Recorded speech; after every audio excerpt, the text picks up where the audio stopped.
Welcome, and thank you for tuning in to the American Investor Show.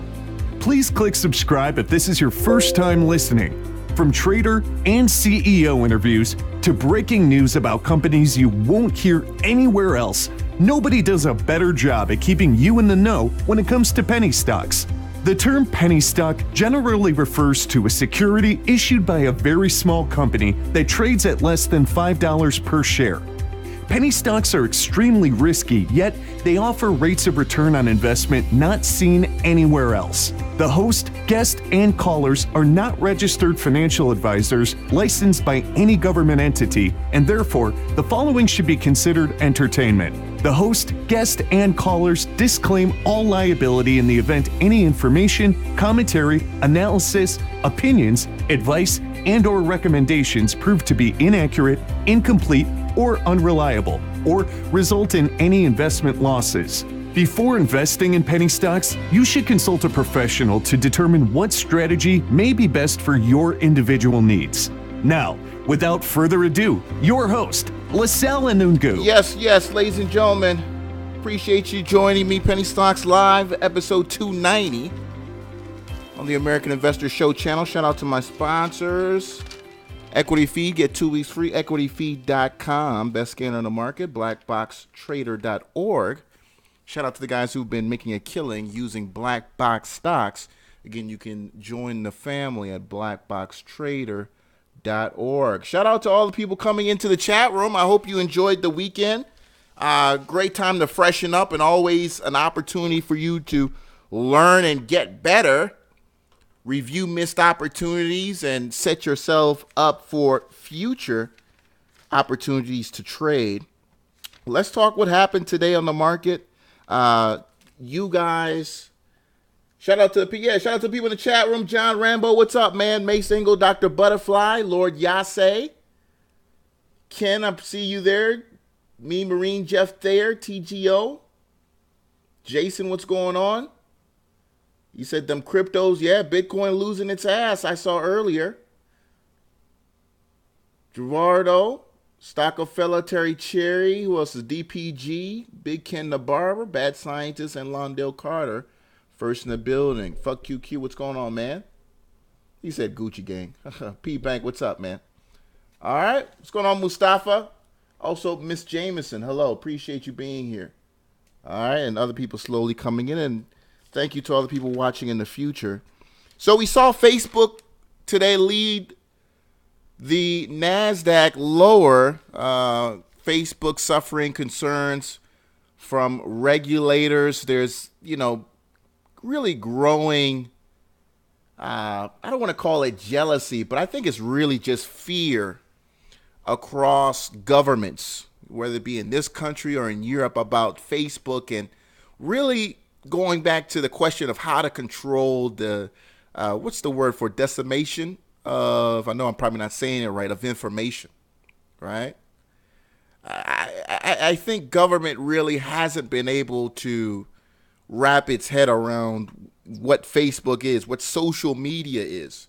And I think their attacks on Facebook are really just kind of sad because, if you are a fan of history, these are the very same things that were happening when the VCR was created, right? When the VCR, those of you guys who are old enough to remember when the VCR came out, there were literally, congressional panels regarding about whether or not the VCR was a danger to society. I mean, they actually took whether or not it was legal to have a VCR to the Supreme Court. And thankfully, one Supreme Court justice, it was a 5-4 decision, is why we have the VCR. And then thankfully, thanks to the VCR, home video came out, and then eventually, profits generated from there continue to grow that home video industry, leading into DVDs and eventually computers and whatnot. But government has always been kind of behind the eight ball in regards to new technology. So what we're seeing going on right now is very, very disturbing. They literally brought the company down to its knees, down 7% loss today alone on Facebook. And from all that we're seeing, in fact, if you put out this 200 moving average line on Facebook, the stock is still hanging just barely above the 200 moving average. But it could very well break this tomorrow. It could very well break this tomorrow, as you still see selling pressure after hours right now on Facebook. All right, we'll get into the OTCs as well as the small caps in just a moment. Caller 301, what's up? You're on the air. Hey, Sal, how are you? Doing good. How are you? I'm good. This is Dr. Butterfly. Yes, I can definitely recognize the voice. How's everything? Everything is going good. So I had an account and that I rolled over into an IRA from my employer, and it's a self-trading account. And today was my first trade that I was going to do a put on Facebook, and they rejected my trade because there's something about some paperwork. The money was there, but I guess they were saying I couldn't do a put at the level, so I had to call in and whatever. So I was really very frustrated because I was so on point. I'm a new trader. I've only been trading a year, but you know, I like to win big and lose small. Yes. So I've been doing okay, and I've been paper trading. But this was my first trade. That would have been a stupid money trade. That would have been huge. So freaking, I'm really pissed. Yeah, I'm like pissed, and you all are my own trading friends.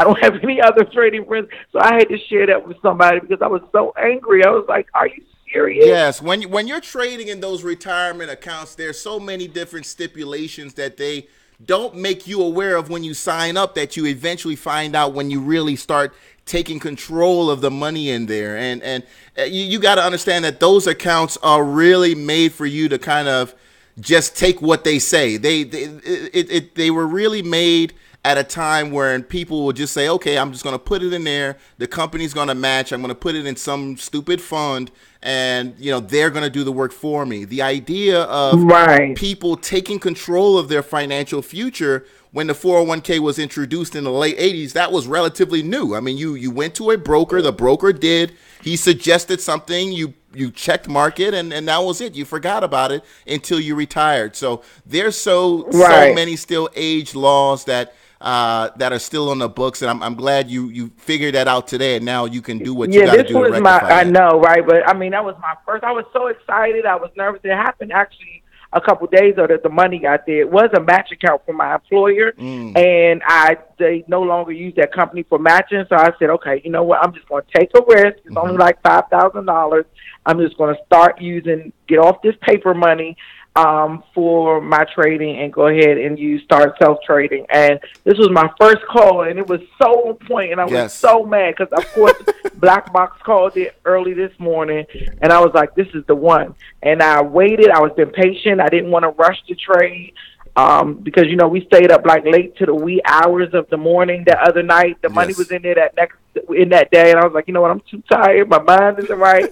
I don't want to make any rash decisions. So I was waiting. I was being patient, not trying to be emotional. I had everything in position, and they just fucked me over pretty much. I mean, that's going to happen, but don't worry. There's always another opportunity. I know. The market Monday through Friday. I heard you in my head, like, we're not emotional. There's plenty of money to be made. Absolutely. Blah, blah, blah, but it still freaking sucks.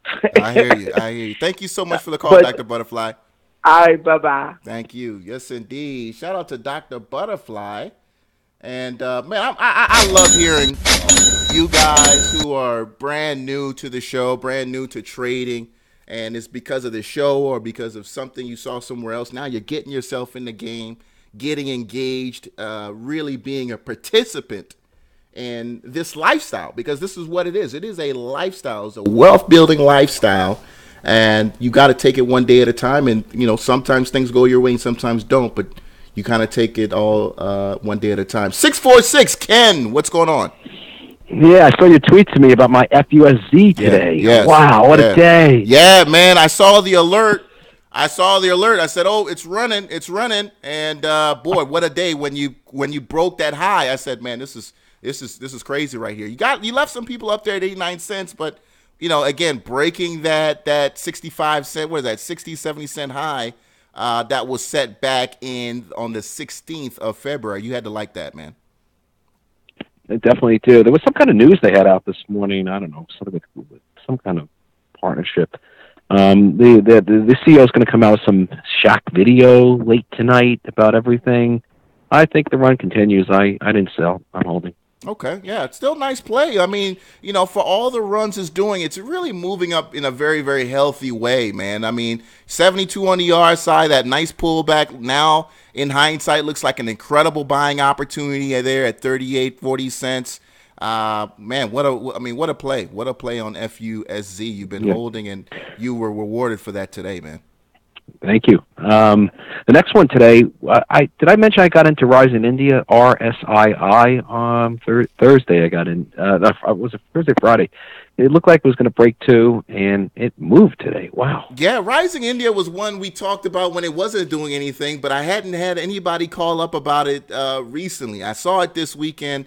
Wasn't one that I was watching, intraday at all, but appreciate you bringing it up. That's a nice stock, too. Great day today, 43% gain, closing at the high. That's a beautiful candlestick for an OTC stock. Yeah, pretty good. A lot of volume, too. Decent volume on it today. And then the third one, RxMD. That's the pharmacy company in Florida. They have that Wall Street conference on Thursday at 12:30 in the afternoon. I don't own it. I sold it on Friday. I don't know. I'm not sure. What do you think? Well, RxMD is really interesting because, surprisingly or not, I think they're a company that could be something real. I mean, when you look at the team, it's been about a week since I've looked into the company, but when you look at the team, many of them come from very respectable, companies. There's some Pfizer guys in there. There's some really interesting characters a part of this team. But they still got, they got to really put some assets together, really start generating some kind of revenue. But right now it's all about hope, and obviously investors are buying that, and it's going higher. So that's where RxMD is right now. But a lot of potential. Also, something with audited financials is supposed to come out between now and the end of the month. That's kind of important. Yes, indeed. So yeah, those three have been something else. What actually moved today? The AKER broke out today. Yeah, AKER, really interesting stock. Nice move intraday too as well. Let me see. Let's go to the 5-minute chart because that was kind of a runner and came back and then ran toward the close. Yes, into the close. And in the morning, I looked at it in the morning. You set a new high, you couldn't break it, so I left it alone. Came back. And all of a sudden, you saw it running and really embracing some moving averages here. But this was really kind of a tricky one to trade intraday. If you like AKER, this is definitely a stock that you're going to have to hold for a couple of days. This is not a great day trade at all. No, I agree. I agree. What are your thoughts on the market? I mean, with everything that's, today was really a really tough down day. You think there'll be follow through further lower in the next few days? Yeah, I think for Facebook, you still got some red. I mean, we're down $2 right now after hours on Facebook. I think you still got a lot of pain left in there. I mean, these European regulators are really looking to come hard on Facebook. I've been reading some people saying as low as 160, 161 on Facebook. That's the possible low it can get back to. Check your charts. I think there is support there at those 160s. But market wide, you still got some great companies out there, but I think, when you look at some of these tech stocks, when you look at Amazon, when you look at Baba, you've got to see some of these stocks are, 25, 30% from their 200 moving averages. They can definitely come down, and they're going to bring other stocks down with them. So if you're trading technology, you've got to be really, really, on the ball here. Because these stocks could very well pull back, and these, weaker stocks that have been running along with the head of the class could end up losing as well. Yeah, and what's been a good trade is the UVXY. I traded that. I mentioned last week on, I think it was Wednesday. It happened to make my 60 cents, and today, wow. Yeah, during the day I look at the volatility charts. It's never been my thing, right? I mean, volatility, it goes up when the market goes down. So These are basically the stocks you play when the market is, it's falling off its ass. You go long on these stocks, and well, they're not stock. I mean, I don't know what to call them. I know. Right. So I guess just call them volatility trades. And UVXY, nice day today as well. Got other guys who play the TVIX and, a couple of those other VIX ETNs as well. All right. That's it. Thanks. Enjoy. Appreciate it, Ken. Thank you for the call, man. Thank you. Yes, indeed. Shout out to Ken. Boy, he really killed it on FUSZ, man. This guy has been calling on FUSZ. And I know those of you guys who've been watching the show, he's been calling on FUSZ at least for 3 weeks now. And, we've watched him literally take in. And I think, Ken, tell me in the chat room, where did you get in on FUSZ, man? Some of you guys are going to have to start following Ken into some of these OTC plays if you like his trades, because he's getting it right.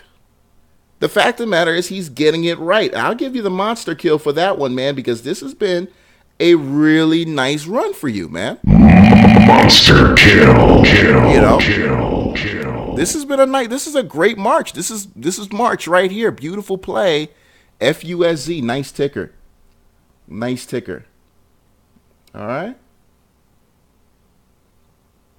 All right, so let's go to no caller. So let's go to your tickers in the chat room. John Rambo, he's got the UVXY puts. He's got the puts early and looking for the market to continue to go back higher. So he's looking for that volatility trade to cool off. Speaking of NFCE, was it NF? Is that the ticker? I don't think it's spelled the same. I think it's like NCFE or something, right? What was the ticker of the day? Let me get that real quick. What was the ticker of the day? Yeah, it was NFEC. That was the ticker of the day. Boy, that was so hard to trade because, my strategy is the 6 candlestick strategy from the first 30 minutes, regarding the first 30 minutes of the day. And this stock did not give you the opportunity to trade it that way. It just did not give me the opportunity to trade it that way. And that's fine because my strategy puts me in the position to have a higher probability, to get into a stock that's actually going to move all day, right? Not just the first 30 minutes, not the first 5 minutes, but all day. And this trade, 1, 2, 3, 4, 5, 6. The 6 candlestick was the high of the day. The very next one, you broke it by just literally 4 cents. I'm not jumping into a stock because of that. And sure enough, we never got back to those highs again. So NFEC, for those of you traders who love to jump in at 8:30, that was your play. But that's just not how I trade. So missed opportunity, some people can say that. But for me, it's not my thing. And I'm okay with that. As you can see here, this became a shorter's paradise going lower. Many times you'll actually see sometimes like this, as you can see that downward wedge, it'll actually break out. And I thought we'd find that too. If it would bounce off the 50, it would break higher. But sure enough, it continued to glide on that 50, eventually breaking lower. And then you didn't see the RSI, reciprocate a possible turnaround in the stock at all. You would see that by, in the MACD showing up there. With the moving averages. All right. Didn't see that move at all. Yep. 6 candlesticks from the open on the 5-minute chart. All right. Very high probability trade. Let's keep it going. Let's see your candlesticks. I saw, again, Dr. Butterfly with MU. Yeah, we talked about MU last week. And if you guys remember, when we talk about stocks having to cool down before they go back up, that's MU. That's MU. We saw MU here at 64. Now we're at 60. The stock hit 58 today. So, you're talking about a great option trade. Had to be a little bit patient, but at those higher RSI levels, 81, 82, 83, with a little bit of patience and some time on that option, you can very well be rest assured that, 83, 84, 82, 81, that thing's going to come back down. And MU fighting it, but it's going to go low. It has to go back a little bit lower. I think MU comes sub 70s, right? Even maybe high 60s, but eventually breaks higher because you got to understand, MU has earnings this week. So we start to sell into earnings but eventually guys are going to take a position. I think they start taking a position on the 21st, which is Wednesday. So MU sells off tomorrow, but you see guys start really loading on Wednesday, and I expect MU to blow that number out of the water. I expect MU to blow their earnings number out of the water. I'm going to be in MU on Wednesday. I'm going definitely in on grabbing a few calls on Wednesday myself. All right. Always got to add at least 1 or 2 puts on the downside just in case, because nothing is guaranteed. But boy, you're going to want a piece of MU if you trade options this coming Thursday. All right. You said any FEC was halted. Yes, any FC did get halted. And what was so crazy that the stock got halted, couple minutes, maybe two max, right? I think it was like 2 minutes or 3 minutes. Came out and it went to 3. It literally just boom. It just, it was a crazy, crazy run. Crazy run. All right. You said get out first 5 minute. Can I close under the VWAP? Absolutely. Some guys do that. All right. Set your profit, 20%, 10%, whatever that is. You're not, just because the stock goes up 90%, I guarantee you, anybody who says they got the full 90%, either they can prove to you they were in the stock the day before or they're a liar. Because whatever the stock gets for that day, typically, you don't get that whole move. You get a portion of that. It's 5, it's 10, it's 15, it's 30, it's 40. But if it's up 90%, unless you were in that the day before, you're not going to get the full 90%. If you do, please give me a call because I want to know how you're doing that. All right? Because I need to start copying you. Iceberg J, you said buying verticals on MU. That's a good look. I think right now some verticals on Facebook would have been a really good look too. All right? But again, you can't follow everything. 857, you're on the trade. What's up? Hey, how you doing? This is Pink Penny calling. Hey.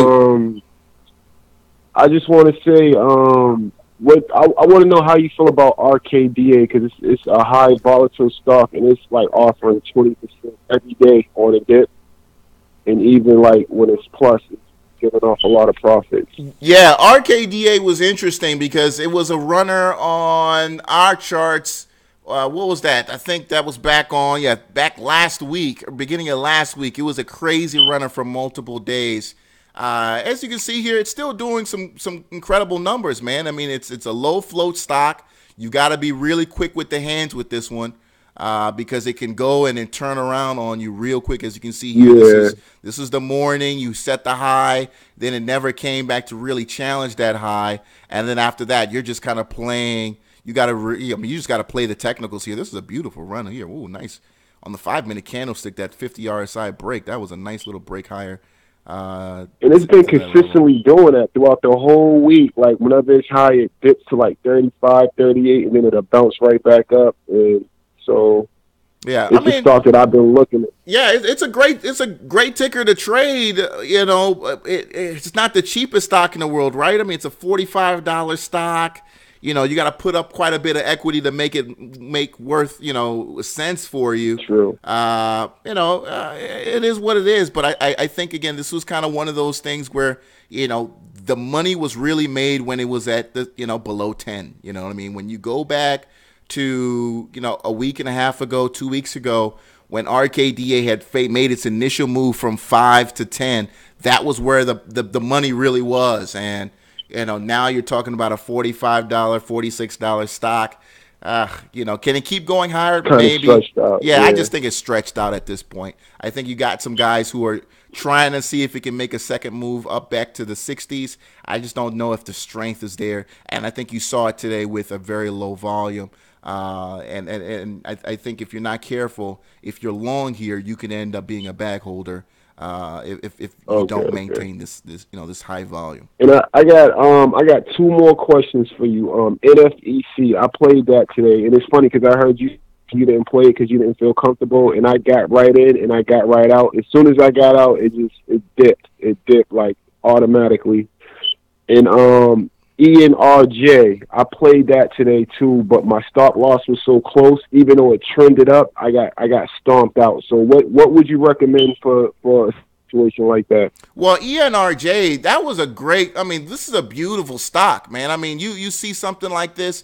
The only problem with ENRJ is a lot of guys missed out on ENRJ because it is a low volume stock, right? It didn't show up. The volume didn't really show up until about 12:15, 1 o'clock. Then it started hitting guys' signals. And by then, I would trading the 5-minute. You're looking at, a good, moving average like a 10 or the 4 and 8 or 5 and 10 like I like to use. That's what's going to keep you into the trade right here. Just a beautiful moving average. That's it on something so like this. So in these type of trades, when they trending up like that, how would you recommend placing your stop loss? Because I had mine at 4 and I got right out at the spike. And then as soon as I got out, it just went right up, and I was pissed because I know I made a big mistake. Well, I always set intraday. I'm always going to set it at least 10%. I'm always going to set at least 10% because at the end of the day, stocks, when you get into it, it's going to come back down. Level 2 is doing what it's got to do. Guys going in, going out. But at the end of the day, the expectation is, I believe somebody's going to come later after me and bid it higher. So, at the end, but I still, make sure that my downside is protected with a 10% loss. I'm willing to accept 10% intraday as my loss on any trade. Okay.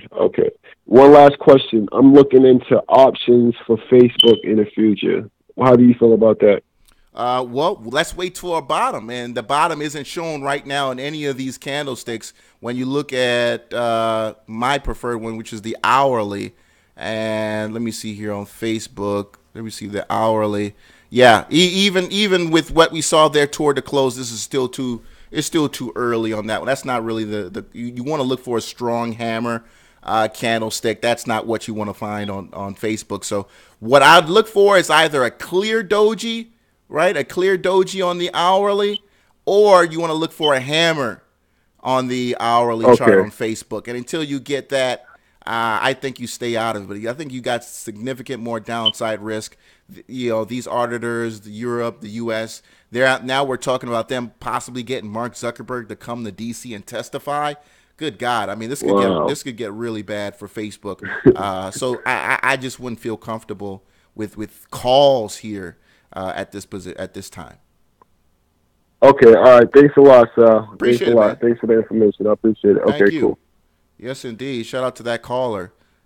Right. I mean, imagine. I mean, you got some guys who bought that. I mean, they're looking at the hourly. They're like, oh, damn, what that candle? That's an ugly candlestick for a turnaround move. It's too sudden. It's too sudden, and, especially for the news. That's just too sudden. That's guys who are just getting a little bit too antsy, and now they're, after hours, biting their nails because they're losing their ass. They're losing their ass. They're going to open up lower tomorrow. And Facebook, what's going to happen tomorrow, it'll open up lower, right? You'll have the dip buyers in the morning, but they'll get overwhelmed by the selling as many, of the smart money and the advisors of the smart money tell their people, hey, it might be time to take some profits here because you got to believe something. Let me tell you this right now. Facebook, although it lost 7% today, this has been a winner for a couple years. Okay, this has been a winner for a couple years. All right, so you've got people with millions of dollars who are up huge in this stock, and a $12, $15, $20 loss over the next week and a half is nothing to them. They will gladly take profits and hand you bags for the next week and a half if they want to. It's nothing. All right, let's keep it going. Let's get back to your tickers. All right, let's get back to your tickers. That's Facebook. Bad Scientist, you still straggling that Oprah trade? Is that WTW? WTW, Weight Watchers. Yeah, Weight Watchers is fighting. But yeah, we saw Oprah. Oprah cashed in her Weight Watchers shares, right? I think she said she made $60 million. Oprah made $60 million on that. All right. And Oprah, she's one of those paper billionaires. I don't think she's a paper billionaire. Liquid, I don't know. I think liquid. What do you think Oprah has liquid? I'd say maybe liquid. She's probably got 50 to 100 million. Liquid. I'd say 50 to 100. All right. The trade you wanted to be in that me and Bad Scientist talked about, I really thought it was going to be Walmart. And Walmart showing a little bit of fight, a little bit of fight in itself here. I'm still waiting, as you see here. I'm waiting for that 38 RSI break. We caught it for just a second on Friday, but it pulled back today. So Walmart, I'm still looking for my entry, and I'm looking for that 38 RSI break here on the daily chart. When I see it break this 38 on the RSI, I might want to be a part of that as it starts attracting that that 50 line. But Walmart's selling off. That's an earnings sell-off that Bats kind of talked about. That after earnings sell-off, I'm looking for the bottom. It could have been today, might be today, but I'm looking for the opportunity to get in on the up and up on Walmart. All right. So let's get back to your tickers. Let's see here. What else were you guys looking at? I saw somebody put up Netflix. Yeah, Netflix took, bit the dust a little bit today. Market-wide technology, at the end, again, when you even talk about Netflix, right? Here's Netflix on the 200 moving average, all right? Netflix is at 313. 200 is at 213. So we're $100 away from, Netflix's 200 moving average. Yes, there's some profits that can come off the table there. Look at the weekly chart. Look at the weekly chart on Netflix. We're above 70 on the RSI, right? And we're at some pretty high levels here. Let me put this. You see, where's the tops there? All right, entertaining some of those RSI tops on the weekly. All right, so we got above some interesting levels here on the RSI. So you get back, pull the chart out a little bit, and it starts to kind of break beneath that 70. It can very well go lower. All right. So if I'm buying puts on Netflix, the goal is that you put quite a bit of time on this. I think 30 days will be just fine. 30 days would be just fine. If you got some balls, I would do, a 2-week put. If you got some balls, a 2-week is fine, or even a monthly is fine. Don't like playing within the week because you just don't know. All right, but I know some of you guys are degenerate gamblers. You're willing to do that. Walmart's on your watch list, Bats? Yeah, we talked about AKER. Nice play. Nice play on AKER. CNX Resources. Don't know anything about this company. Looks like it's a coal energy play. Last time I checked, I thought coal was struggling. Unless you got some new news for me, let me know. But last time I checked, coal wasn't doing so well. Not the prettiest chart in the world, not kind of my thing. You got a lot of downside risk here. You got, resistance to the upside here. Definitely not my type of chart. All right. Even the indicators are going against you. Definitely not my kind of chart. All right. Strikeforce Technologies is just starting a monster run. Well, it could be. Let's look at SFOR. We're going to the OTCs for a second here. Strikeforce Technologies. Again, we were talking about it, beginning of the year, talking about how these are the stocks to kind of buy when nobody wants them, but they've got a history of running. We just looked at RSII a few moments ago with Ken. That's kind of where you buy these. I mean, these stocks where nobody kind of wants them.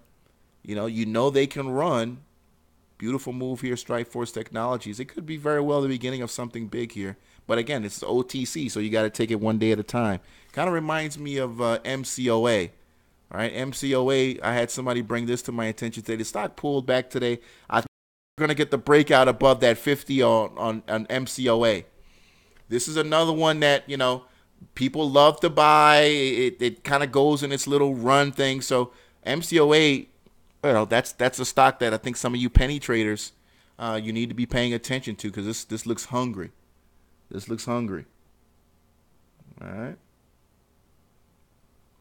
Don't count out those Bitcoin stocks either. Don't count out those Bitcoin stocks either, because let me tell you something right now. You know, these things come and go, and crypto will run again. Crypto will run again. You know, you got to understand, humans are, you know, we seldom learn our lessons. All right. NVCN, somebody talking about NVCN. Well, I haven't heard NVCN in such a long time. NVCN is a stock that was very popular with us last year. You know, did a lot last year, NVCN, a lot of great moves. 2016, too, had some really nice moves. But, boy, yeah, I haven't heard of that. As you can see, it's wow, that's a death spiral for you right there, folks. That is a death spiral. And let me tell you, there's a lot of paper probably being put out there right now. It's still on the NASDAQ, but it's not going to be on that venue for very long. 104 million shares dumped today. All right. So that float has got to be pretty large. There's a lot of paper being put out there right now. March, April have shown the market to cool off downtime in the past. Yeah, I mean, there's a saying, May sell and go away or something like that. Somebody in here probably knows what that is, where they talk about May being the month to sell and basically disappear. We know that in May, volume does, you know, tend to take a hit as, you know, traders enjoy the winter, enjoy the summer. All right. Anybody here have ever been to the Hamptons? I've always wanted to go to the Hamptons. I think, you know, if I keep this up, I'll have the privilege one day of enjoying the opportunity to go and visit there. All right. Anybody ever been there? What else you guys want to look at? Juan Perez, you said you've been to the Hamptons? Okay. I don't know. I've always wanted to go to the Hamptons. Not you know, I can't stand really stuffy places like that, because I tend to be a guy, you know, I like my fitted hats. I like to be chill, man. So, you know, I can't be in, you know, the polos and khakis every day, you know. KLDX up 50. Yeah, I saw KLDX. It was a pre-market. It was on the pre-market scan. They're on black box, but, you know, it opened up. It didn't do anything. You know, it opened up. It didn't do anything. And as you see, that's what happened on the 5 minute, right? So as soon as I saw it set the high, and then the very next candlesticks were retesting the low or the open, I said, it's a dump. It's a dump. It's a dump. Sometimes, you know, stocks run so hard pre-market that they open and they just can't do nothing. And that's just basically what happened with KLDX. It had done so much, it just, you know, there was nothing else left on, you know, for anybody else to really do. Juan Perez, you said it's nice. You don't live too far from there. Okay. Said go on the off season.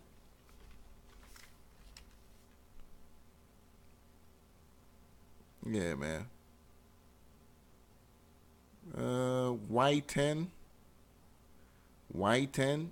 Everybody's looking for this to make a move. And I get it, right? I mean, it's a low float runner.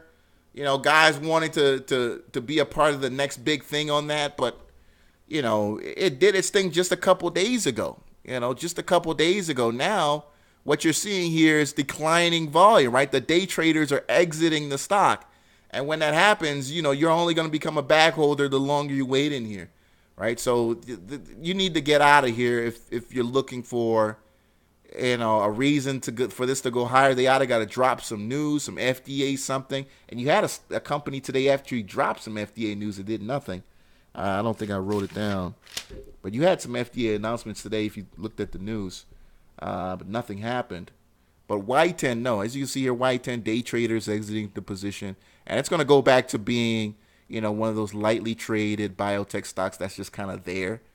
And that's just kind of what happens, You really have to take advantage of the opportunity in the moment of the opportunity for a lot of these small cap biotech runners. You really don't want to hold them multiple days when they're not showing, the ability to run multiple days. You're only going to get a few RKDAs. We had the guy call up RKDA. That's very rare. That's very rare,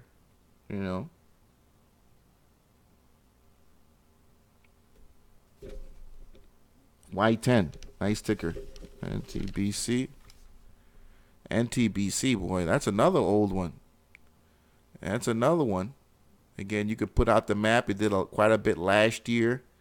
If you go back, I think it did something at the beginning of the year, right?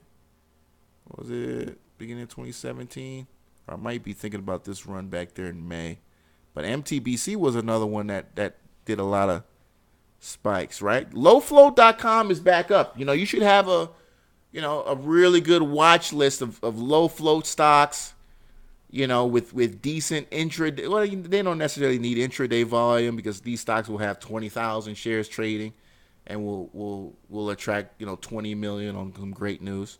But just stocks that you can see put out some news that are alive, some of them that have charts like this, right? I mean, they've ran before, they spiked before, and those are stocks you want to put on your watch list, and you want to set an alert. At least something that, if they go up 10% intraday, you get some kind of buzz or email or something that, hey, why is the stock up 10%, right? Why is the stock up 10%? You want to have, you get smacked in the face when that happens, all right? Especially when you're talking about these stocks that have floats under 20 million, you want to know when that's about to take off. You said trading ETF is the way to go with smart money. ETFs are too slow. I mean, ETFs are, don't get me wrong, ETFs are only good when the trend is good. When there's volatility, ETFs aren't pretty. The ETFs aren't pretty when volatility returns to the market. Look at bots. Right? Look at a trade like bots. If you got into something like this was in low volatility scenarios, of course, it was a beautiful trend. Right? But when you start getting in to a market where people start to question value, fuck trading ETFs. You don't want to be in something like this.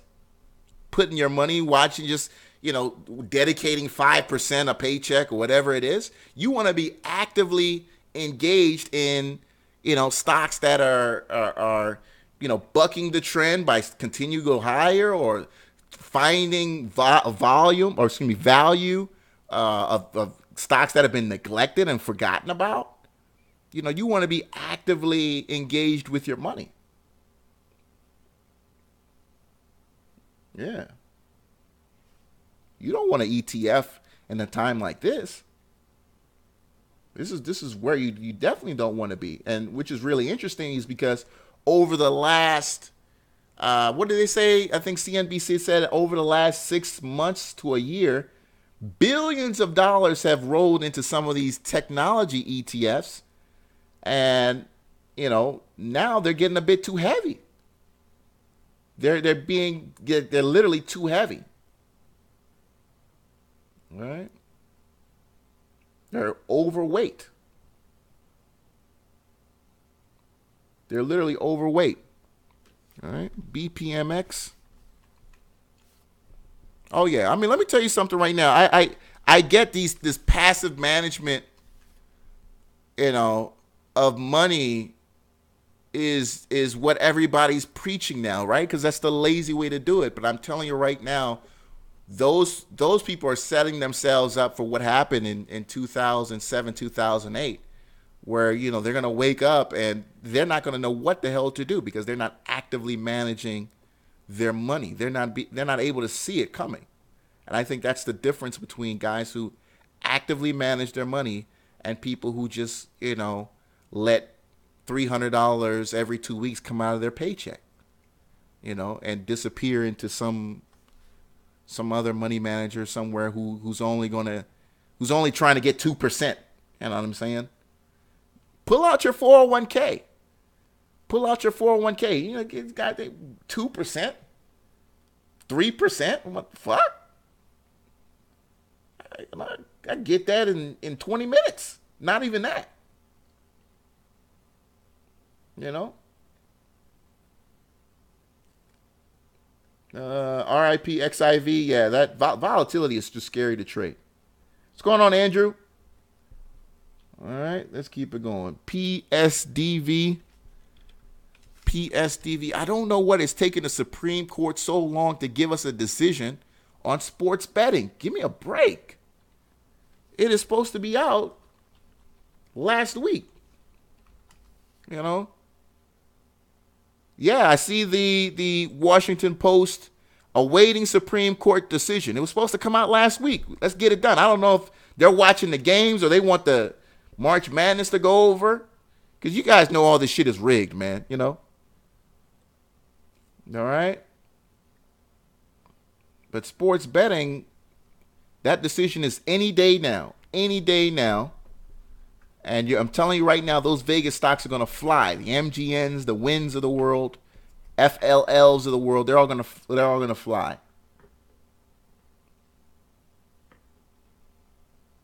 All right.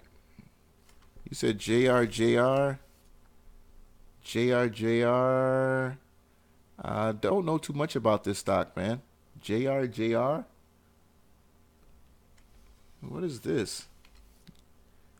JRJR. It's listed as a home furnishing company. NASDAQ stock. 15-cent stock. Yeah, I don't know anything about it, man. They got actually some decent volume today. Multiple business in the direct selling industry. So what, it's like a multi-level marketing business? The website don't even work? I don't know. It looks like bullshit, man. That looks like some bullshit. I'm looking at the chart. You lose. Yeah, man. I'm good. He said I don't like volatility. No, I love volatility. I mean, but I want everybody to make money. So obviously, if we can go back to 2017 January, you know what I'm saying? We could have charts like that again. I want everybody to win, right? You know what I'm saying? I want everybody to win. One player kind of gets assassinated over. Sleepy. Absolutely.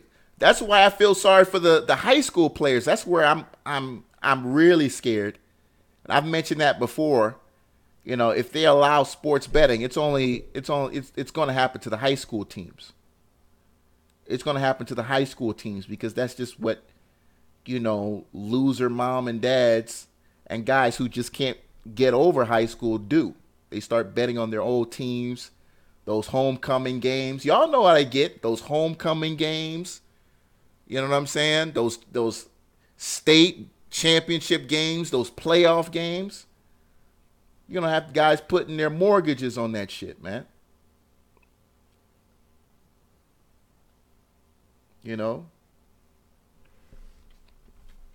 next thing you know, we got kids who got moms working 2-3 jobs, working on welfare, being put online and you know what I'm saying, just exploited, and them not getting a dime for it.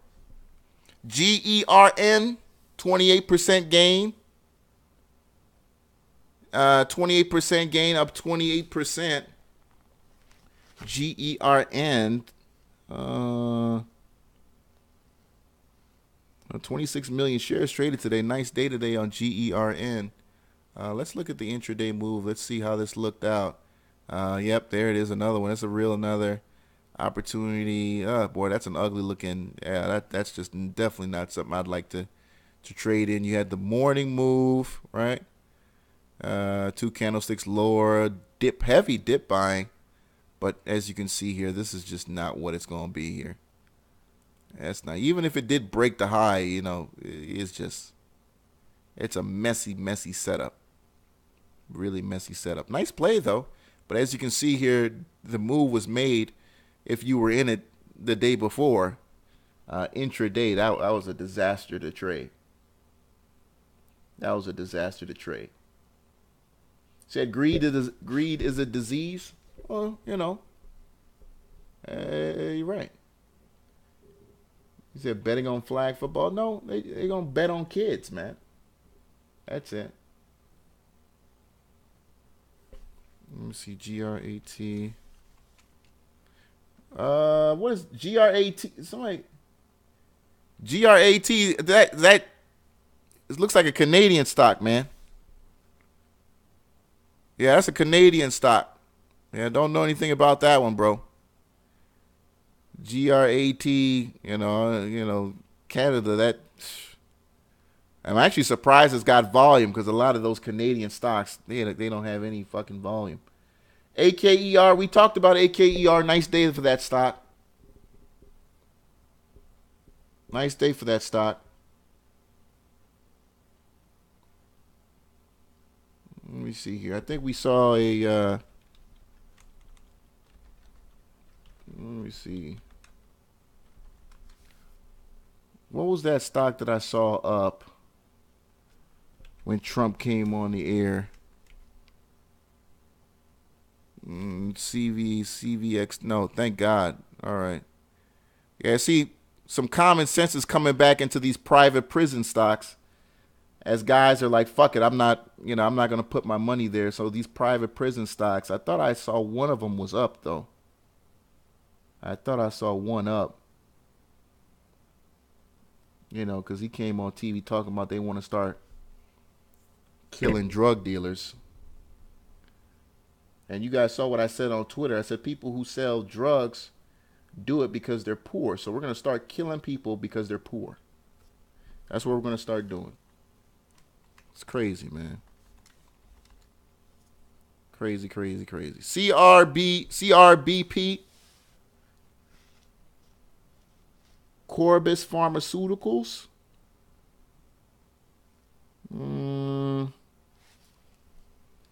So what do I think about TVIX now? I think TVIX looks good now if you continue to have that sell-off in technology, Joe.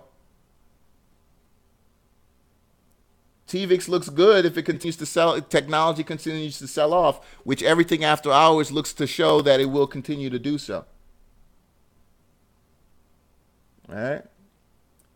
He said if sports is allowed in high school, then NCAA is screwed. No, I think it just, things start earlier. That's all, What's going on, Adonis?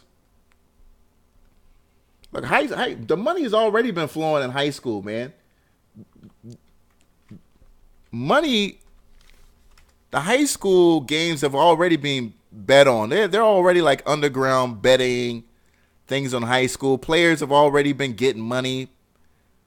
People buying their mom's cars and shit like that. So those stories are already out there, man. Those stories been out there. You see some of these high school football players, especially the heavily recruited ones, there's stories out there. Mom was on welfare and all of a sudden now she's not working at all. Right? So those stories are already out there. What's going on, Bill Betts? You said you bought TVIX on Friday. So Bill looks like he saw it coming. That short-term ETN popped today. That was a nice one. But yeah, I mean, right now I don't see why, TVIX can't be back up of 9 tomorrow, especially, looking at some of these technology stocks after hours. As long as they continue to sell off, is some profit taking, and 2018 might be that year. 2018 might be that year where, we don't have a crash, but we got some serious volatility returning back into the market, some profit taking, and we start to get back to some reasonable levels, in some of these stocks. All right. Said USO.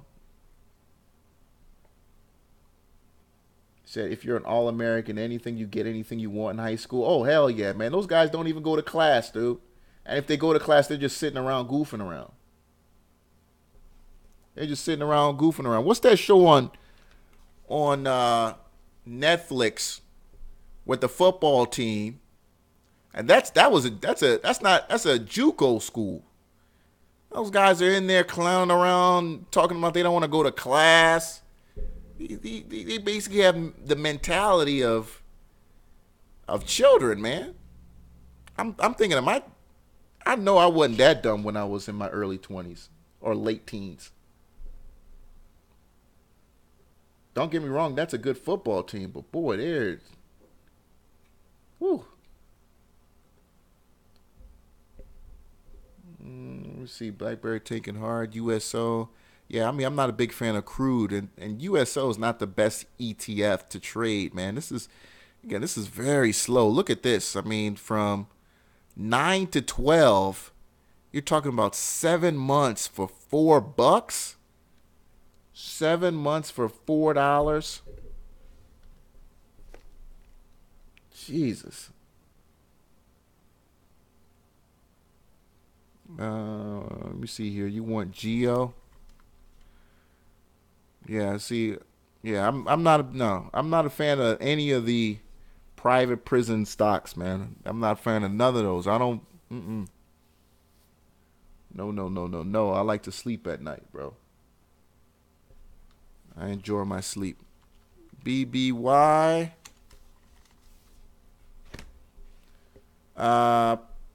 Best Buy down 1% today. Down 1% today. By the way, if you remember, we talked about Best Buy last year when they had some weak openings. Day after earnings, they had some pretty weak numbers. Best Buy had lost, I think it was like 10%. And they were nice buys at the time here. We had just really kind of started learning options. This is September of last year. That was a great trade. All right, that was a great trade. Here you had the breakout of that. Oh, that was nice. It was a couple months later going into beginning of this year. Boy, that was a nice trade. Look at that. That's a nice run. All right, Best Buy, yeah, cooling off here now, starting to go back to retest that 68 support. Looking to retest that 68 support. Look, the stock's up quite a bit, The stock's up quite a bit. You're going to have guys going to start taking profits. You're going to have funds start taking profits. It's still cheap at 16 times earnings, but that's, it's not a tech stock. It's not it's not a newcomer to the business. So it could be, appropriately valued. Check out, its competitors to see whether or not, are we talking about something that's undervalued here or trading at market? All right. You're going to have to do some research on that one. But Best Buy, yeah, profit taking happening. Nothing bad. Nothing bad. Yeah, Corey. We talked about Fuse. Great move. Great move on FUSZ. All right, great move on that. What do we have right now on the aftermarket scans real quick? Let me see what we got on the aftermarket scans. What's up right now? ARNA. That's a little too expensive. FNJN. Why is FNJN up right now after hours? FNJN is at 318.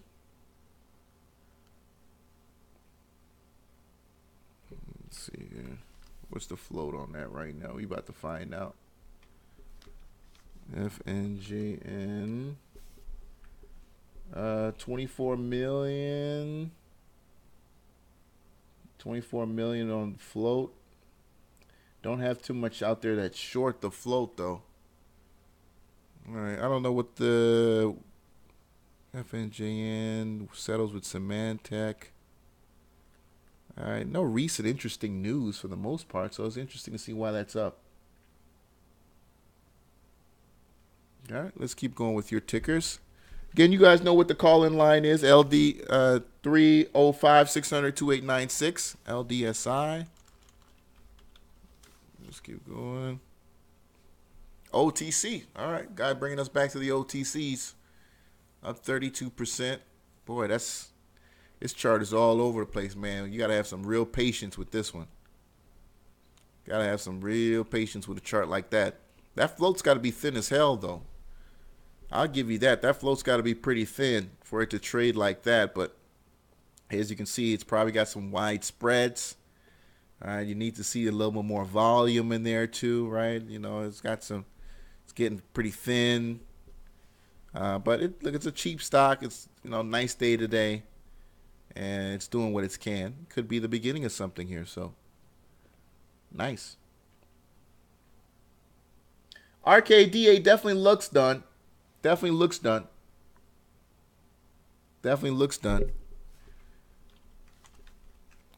Max D Sound Corporation. Here's the thing about Max D Sound Corporation. This thing right here, man. Max D is a fucking scam. All right. Max D is basically it's a scam. Let's just come out and say it. Max D was a company that approached me back in like 2013 for me to do a pump on them. And basically they try to come off as a fake version of Bose, where if you go to their website, they have this song where you press the button and it sounds like the bass is really clear, and then without it, the bass isn't that clear. And they're basically saying that their sound wave technology makes things sound better. But there's not been one, company that came to them and said, hey, we want to license your technology because we believe, in what you have to offer. We believe in your product.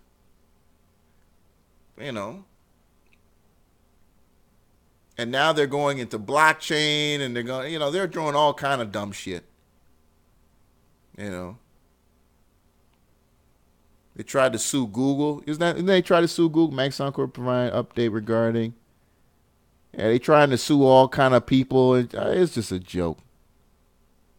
They got some patents though, but I think like their patents are out in like Europe or some crap like that.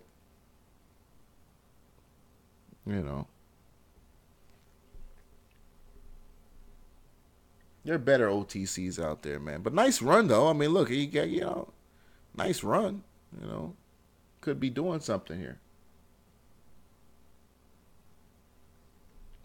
HL, Hecla Mining. Not a big fan of, if you're going to go with the mining stocks, look at MUX. Look at some of those stocks with a lot better following. This one actually put up 21 million shares today, though, on that sell-off. HL. Let's look at Hecla Mining. Yeah, they've kind of been in a funnel, man, going in the wrong direction if you pull out Hecla Mining. As you can see here, this one's been a solid loser. In fact, you can almost see the trend. You can almost see that trend line that looks just really ugly here, in the stock here, where it respects it actually quite nicely. And, this is not what you want to be. I don't care what this thing is doing. You don't want any piece of this. All right, you don't want any piece of that right there, and it's just not going in the right direction. All right, and just respecting it. I mean, it's really respecting those trend lines, and it's going lower. All right, it's going lower. Now, as short-term traders, you're probably saying, well, I want to take advantage of this lower move, but as you can see here, I mean, 33 on the RSI, it's still got significant amount of downside. Even on the chart, significant amount of downside, opportunity there for it to go continuously lower. All right. I'm not a fan.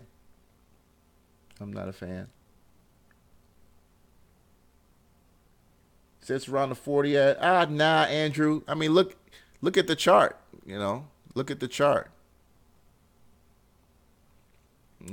I just don't see it.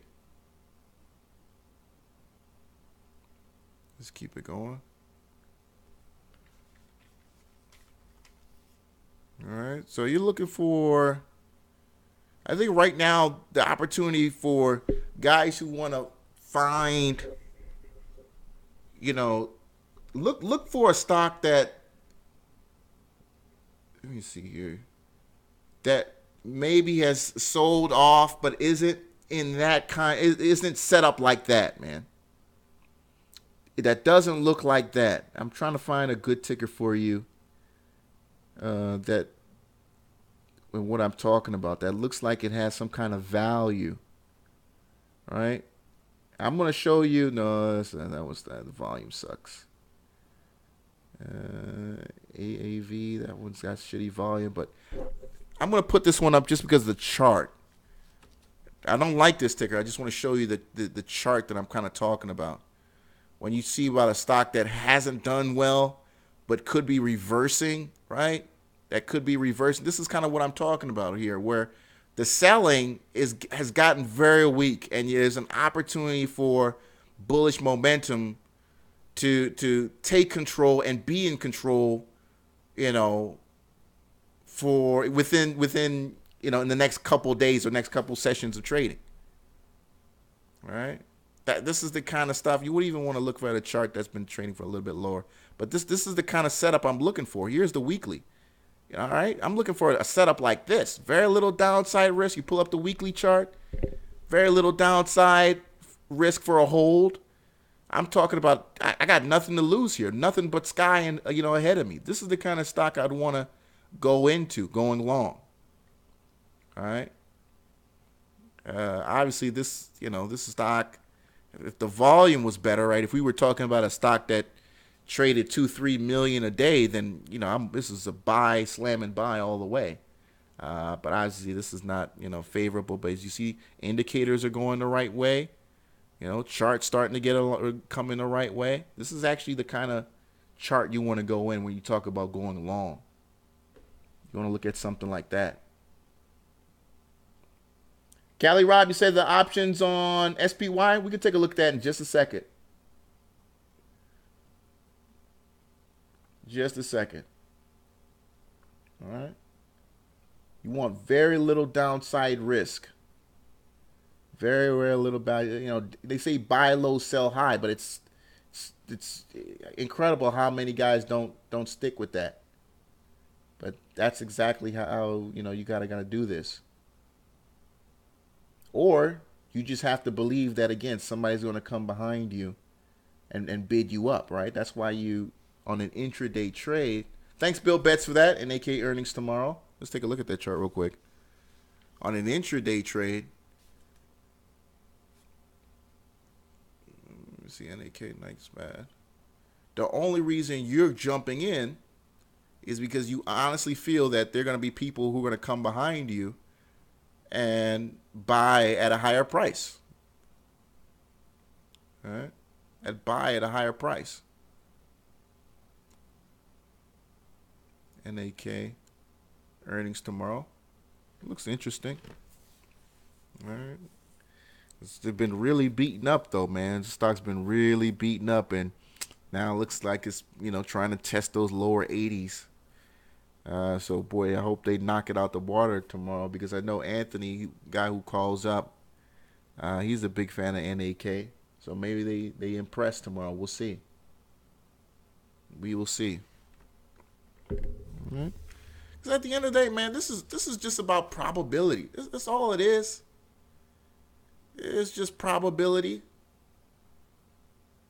And unlike the casino, where you've got to accept the house risk, that before you put your money in the game. This is the only game in town where you decide the risk. Before you set the trade, you look at the chart and you say, okay, I think this is less risk. I'll go ahead and jump in now. And if you don't win, that's okay. Because you're not supposed to win every single time. It's okay. I've gone into trades. I thought it was a sure thing, but, again, other traders didn't follow through on coming above you. That's all that is, man. You buy at 250, you expect for it to go higher. But guess what? Buyers didn't show up at 255, 260, 265. So now it's going lower. Okay, you were wrong.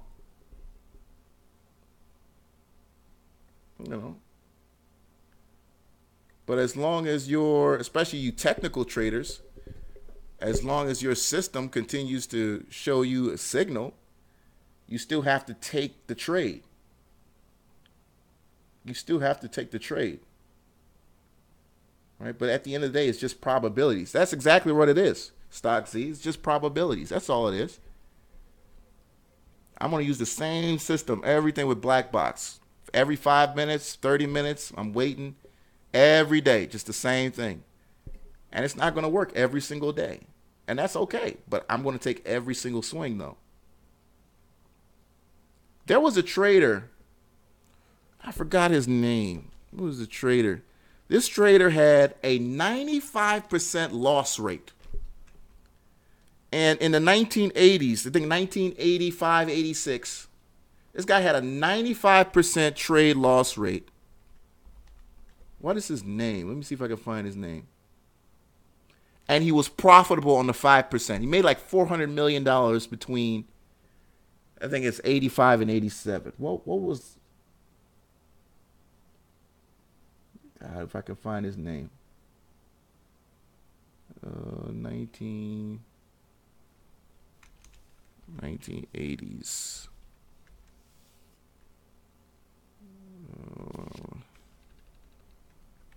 Loss rate. Now he kept his losses very, very low, though. I mean, he kept it very, very low.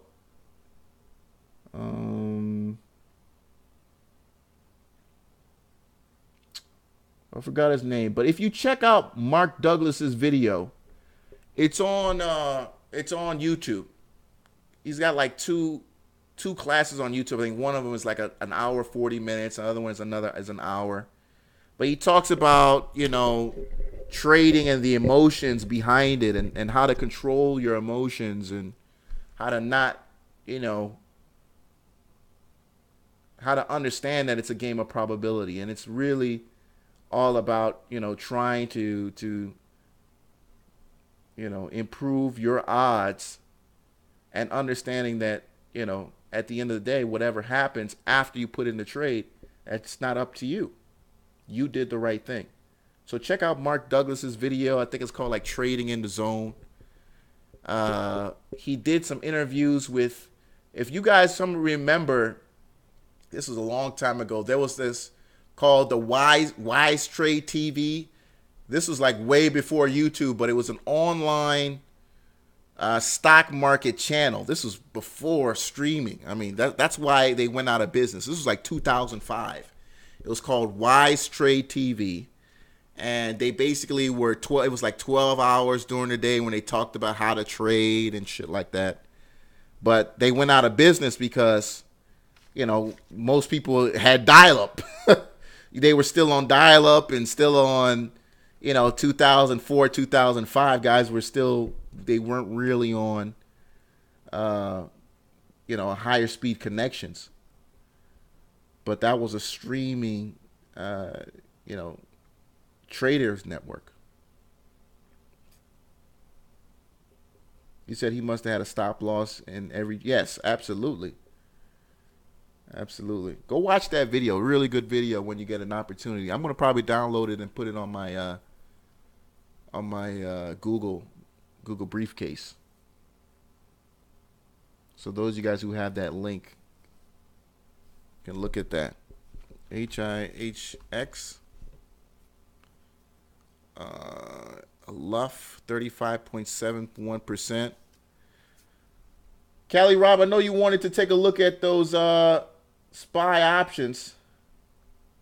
If you're still in the building, let me know. I'll take a look at them for you.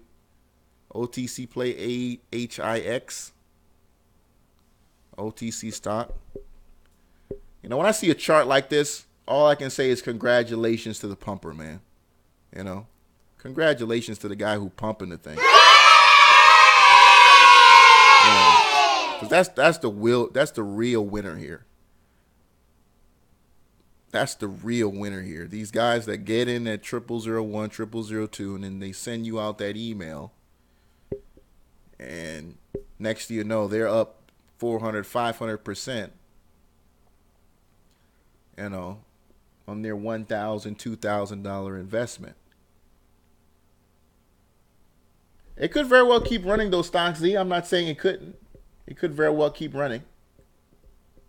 It could very well keep running. Yeah, but that's clearly, some kind of pump. That's clearly some kind of pump. All right, so let me go ahead and see if we can get some of these OT, you want to see some, what's going on with these SPY puts or calls. See what's going on with the market here. All right. Let's see here. Let's see, is that going to work? There it is. All right, so if we look at some of these SPYs, let's look at some of these SPYs. Oh, I think you wanted to see them in black box. Is that what you? I might have him confused. I think he might be wanting to look at them in black box. All right, it's going to take me a minute to pull that up. But let me see what other tickers in the meantime. RFBC, Roman Food Brands. Let me see. RFBC, Romana Food Brands, by the way, excuse me. Romana Food Brands. Don't know anything about this company. And just popping that in my head, that reminds me of Soup Q. Soup Q, still in bankruptcy, by the way. Still in bankruptcy. Bill Betts, I know you were talking about Soup Q for a while there. I don't know if you're still interested in them at all. But Soup Q, interesting stock, still in bankruptcy. All right, so let me go ahead and bring up. Let's see here. Let's take a look at these options here and see what guys are doing with SPY options. Let's take a look at it here on Black Box. And as you can see here on the SPY, yeah, with you got a lot of calls. Got a lot of calls being bought. Maybe some of them being written. You got to be careful here. Some of these could be writes. All right, these could be guys writing these. Right, because I would sell a call right now. I would definitely, on some of on the market pulling back like this, I would definitely sell some calls here. So this could very well, I'm seeing very heavy call. And if I'm looking at some of these dates here, this looks like call writing to me. All right, this looks like call writing to me. This doesn't look like call buying per se. Looks like call writing to me. Especially when I look at some of these. Oh, this is a clear put. 270. That's probably a call. That's probably somebody writing that call. All right.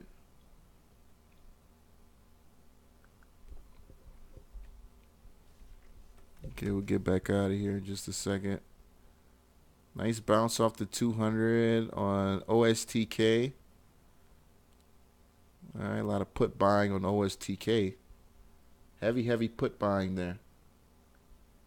Real heavy put buying. All right. Let's keep going. All right, so besides that, man, somebody give me a trade for tomorrow right now, man. I mean, I know, look, at the end of the day, all you can do is play. All you can do is play the price action. Somebody's going to come up with some news at 7 o'clock, 8:30, 8 o'clock. That's going to get the market excited. Some corporation is going to announce some kind of bad news or something like that. That's going to happen tomorrow at 7 o'clock, 8 o'clock, 8:30. And whatever ticker you're talking about right now is probably not going to be what the hype is going to be all about tomorrow. So that's why it's so important for you to just kind of have to, just show up. just show up and see what happens. And see what happens. Said BlackBerry. What's the ticker for BlackBerry? I don't remember. I used to remember stuff like that, but BlackBerry, it's been a long time since anybody wanted that one. The old Washington Mutual stock. Actually, it's IH now because now they're basically a holding company, right, with some few assets still in it. That's the old Washington Mutual play. But yeah, Cali Rob, it looks like they're selling that, man. They're selling calls on SPY. So it looks like they're expecting that sucker to continue to go lower. All right, because they're selling in the money as well as some out of the money calls on that. And it makes sense to do that. As you can see here, the stock is now below the 50 RSI line here on the daily. This is a perfect opportunity for a guy to do, those verticals that we talked about last week where, you're betting that by Friday, that the stock will be below 275, right? And for that, you're willing to put up this much. And that's a good thing right now to put up, So you're seeing guys, putting in those trades, and it might look like, hey, these guys, they're buying calls. No. They're betting against it going down. So you're just going to have to look at the chart and be able to determine that. You can tell when guys are buying calls expecting the move up or selling calls continue to believe that the ETF will go lower. What do I think about Benzinga Pro for news? Downgrades, upgrades? Nah, I'm not a fan of Benzinga like that. I'm not a fan. And if you're going to do with something like that, if you just feel like you need something like that, look at FinViz, man. Look at FinViz for something like that. It's a little bit cheaper. I think they actually are cheaper than Benzinga Pro. If I'm wrong, let me know. All right, I'm wrong, let me know. All right. SFIX. What's going on, Charlotte? SFIX. Do you guys remember a call? Who was here? Who's been here long enough to remember a call that sounded like it came from like a 12-year-old girl, and she was talking about refrigerator stocks? I was just chilling today, and it just popped up in my head again. Does anybody remember that call? And it weirded us out for like 2 days. It was just creepy as hell.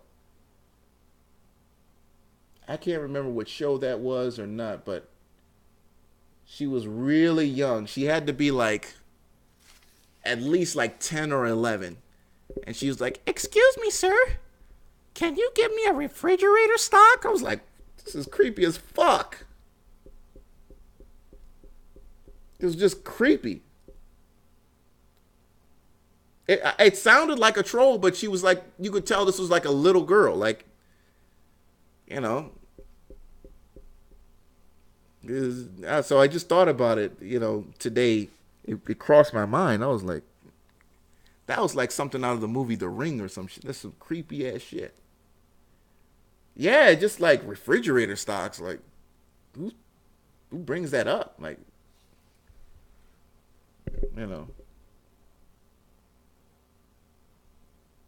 Anyway, TMQ is a nice swing trade. With all this talk about gaming and gaming stocks, there was a kid on CNBC today. He was talking about how he makes $500,000 a month on Twitch.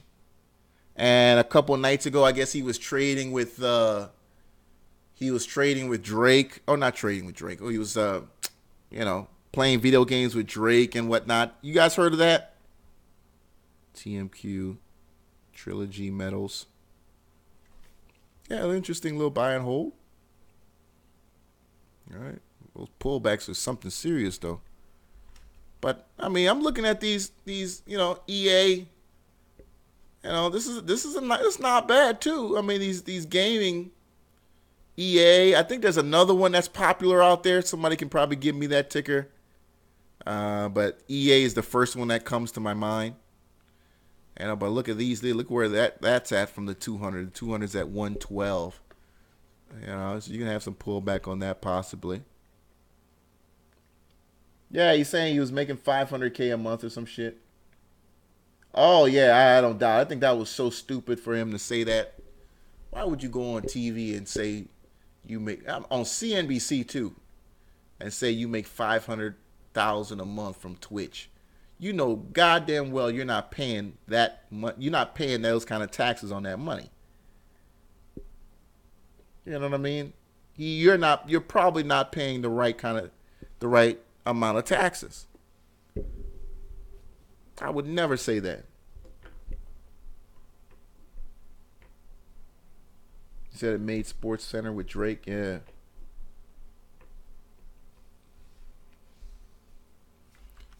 And speaking of Drake, man, he's gonna need to come up with some new shit because, I mean, his shit's still hot, but man, it's starting to show its age, bro. It's starting to show its age a little bit, bro. But I fucks with the dude heavy, man. I fucks with his music heavy, but I don't know. It's starting to show its age, though. You know what I mean? A little bit. I'm just starting to listen to the sound a little bit. I'm like, man, you know, some of these new guys, you know, hearing some of these younger cats.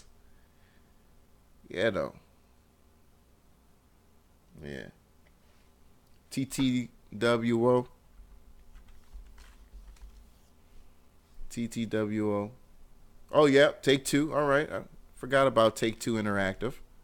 Look at that. That one's actually looking like it's about to bounce off that 200 already. So it looks like they're already up to the punch here. Take Two Interactive. What's that? 99.87. Decent volume on that stock too, by the way. So you might be able to see a nice little bounce off this on Take Two Interactive, looking like a buy here as that approaches that 200 moving average. Said Drake on the video games. What? Yeah, it's another way to introduce himself to a younger crowd, right? I mean, the guy came out in what, 2008, 2007? And some guys had heard him as early as 05, 06. So Drake getting into video games, that's a way to kind of get in with the younger crowd. You know what I'm saying? These younger cats who know who Drake is. Of course, you know, everybody knows, but they may not consider him their favorite. You know what I mean? Yeah, because these little 12-year-olds, they're just walking around, gang, gang, gang, gang, gang, gang, gang, gang, man. You know what I'm saying? Gang, gang, gang. That's, you know, every other word.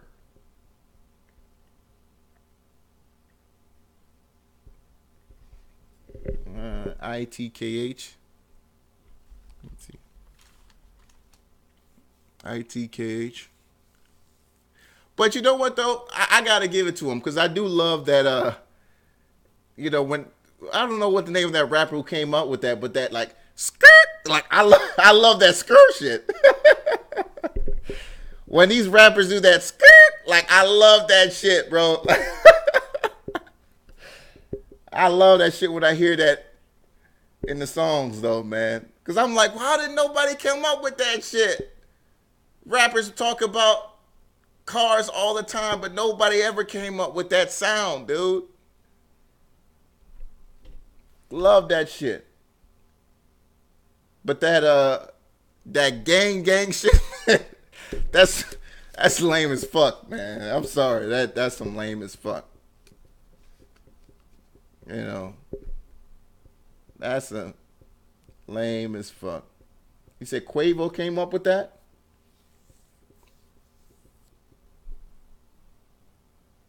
Yeah.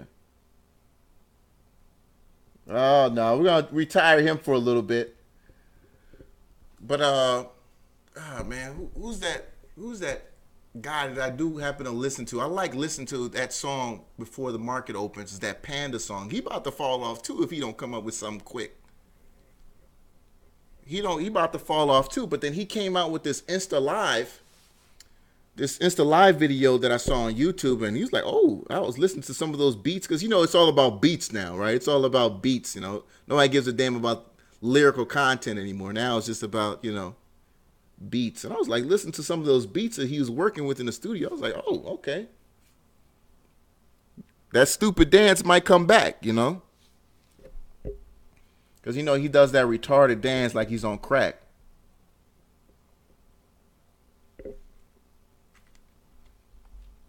He says skeet, skeet. You know, see, that ski, ski thing, what do they mean when they say ski, ski, ski? Because every time I hear that, I keep thinking like I'm trying to nut on somebody. Because like every time I use the word that sound like that, you know, it's like, damn, baby, can I skeet on you? You know what I mean? Like that's how I use the word. You know. EGLT. Oh, nice trend here. I'm about to get you guys out of here in a minute. I see it's past 11. EGLT 92 cent. Yeah, that's what I'm saying. You said designer is washed. I don't know yet, bro. I don't know yet. I don't know yet. The jury's still out on designer, because a lot of these younger cats, man, they can disappear for a while and come back, you know. I think we're a little harsher on the 90s guys and the early 2000s. Like, you know, if you weren't back to back, you're like, all right, this is a wrap for him. For some of these younger cats, I think it's just because people already have a very short attention span. For example, look at like a Dej Loaf. You know, Dej Loaf, she ain't really popping out hits like that, but once a year, once every 7 months, you might hear her on the radio, you know, consistently, and then she disappears again. You said Royce the 5. Yeah, Royce the 5'9" is a beast. Royce the 5'9" is a beast.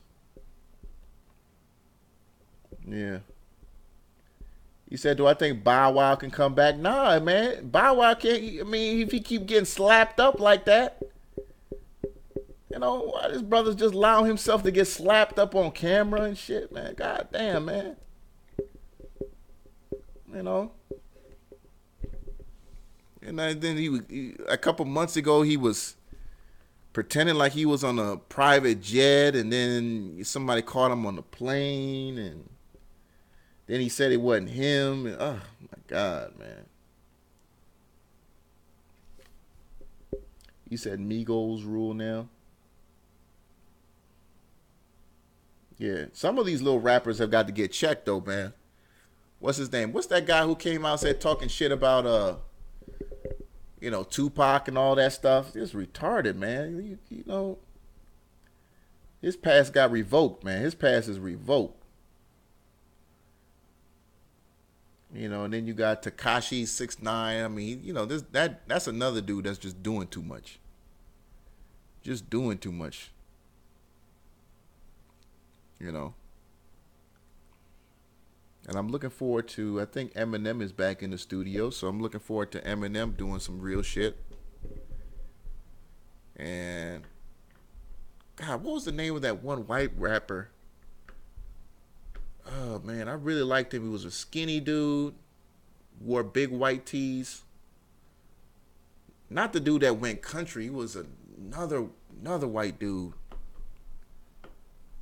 And he looked a lot like Jason Williams. He looked like Jason Williams a little bit. I forgot his name. That's down. You said Vanilla Ice. Yeah. No. This guy was back in like early 2000s. Oh man. I think his name was Lil White. Hold on. Lil White, right? Hold on. Lil White. What, isn't that his name, Lil White? Yeah, that was his name, Lil White. Lil White. It just popped up my head, Lil White. I liked Lil White, man. Lil White was actually a good rapper, bro. He was underrated, bro. I thought Lil White was actually really good.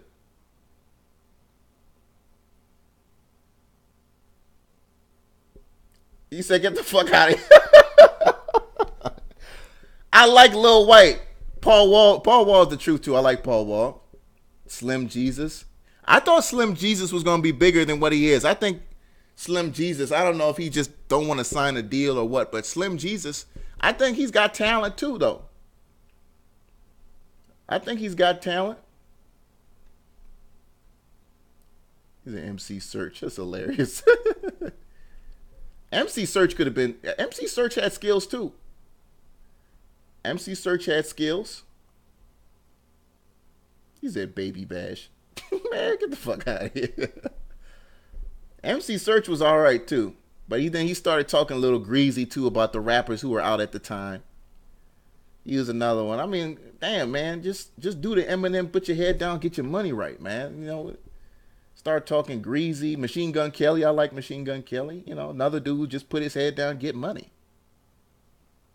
He said Slim Jesus is just dumb. He got too much publicity, admitting that he's a fake gangster.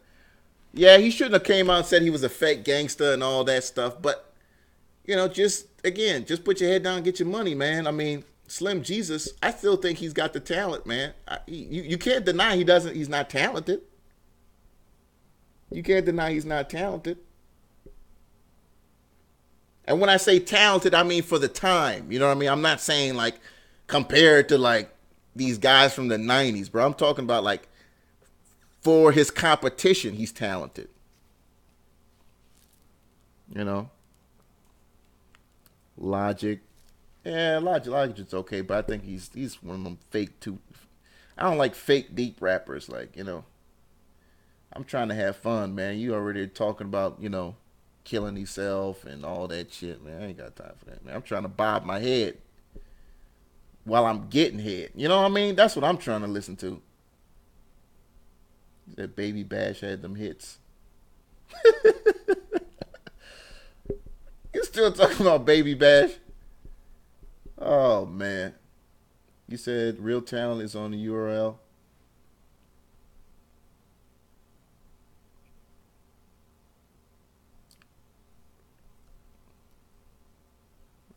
Informer, old school. Yeah, all the old school stuff is good.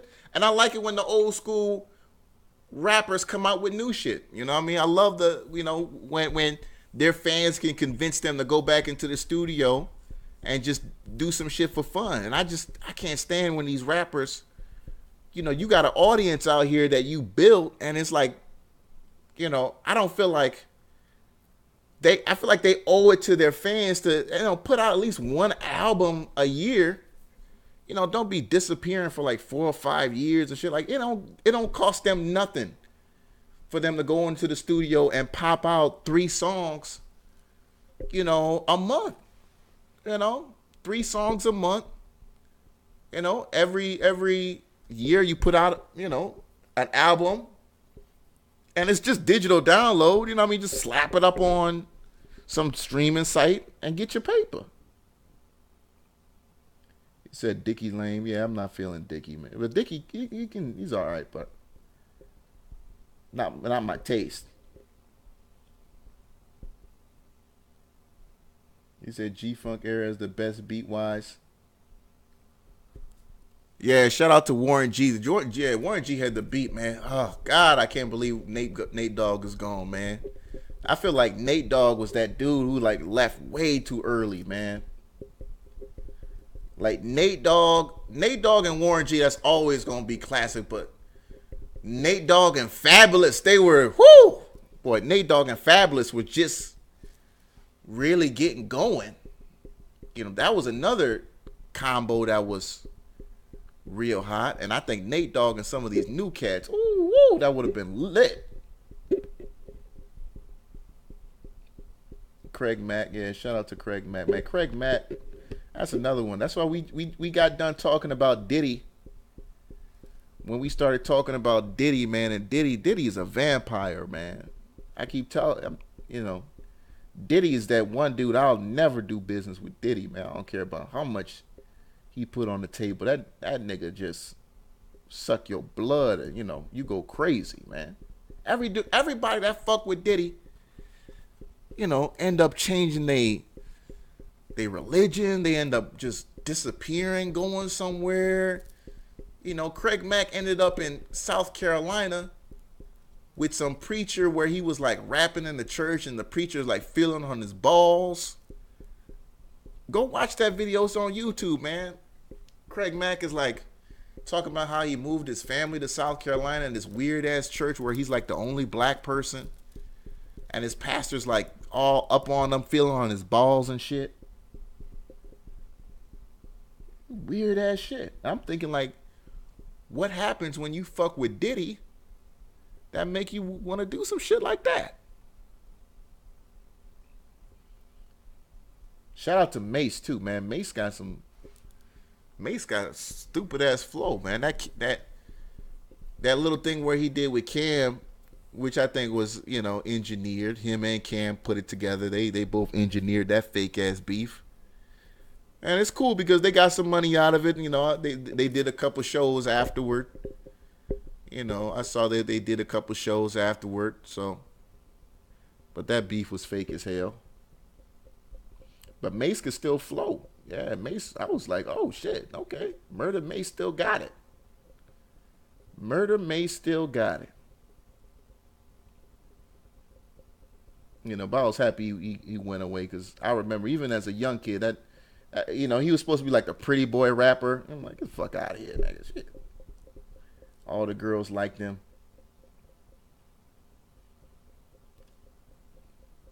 Yeah, G Unit. Well, what's his name? Just retired. G Unit ain't coming back though, man. What's his name? Just got retired. 50 Cent too. He's a grimy ass motherfucker. He fuck on his own people, man. The only dude in rap that I really respect like that is Rick Ross, man, because from the people who fuck with him from the beginning to now, all of them still eating.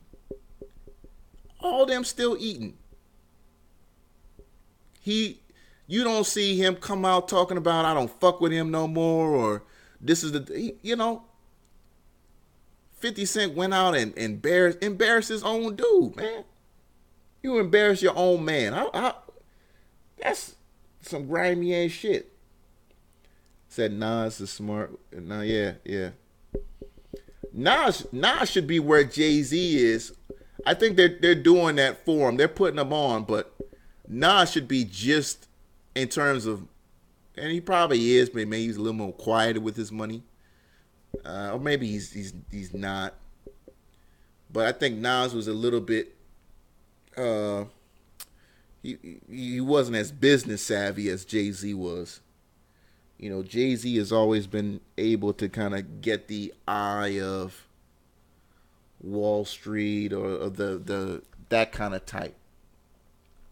But Jay-Z, you know, a couple years ago, he was doing some serious cooning. You know, do you remember that interview he did with Warren Buffett?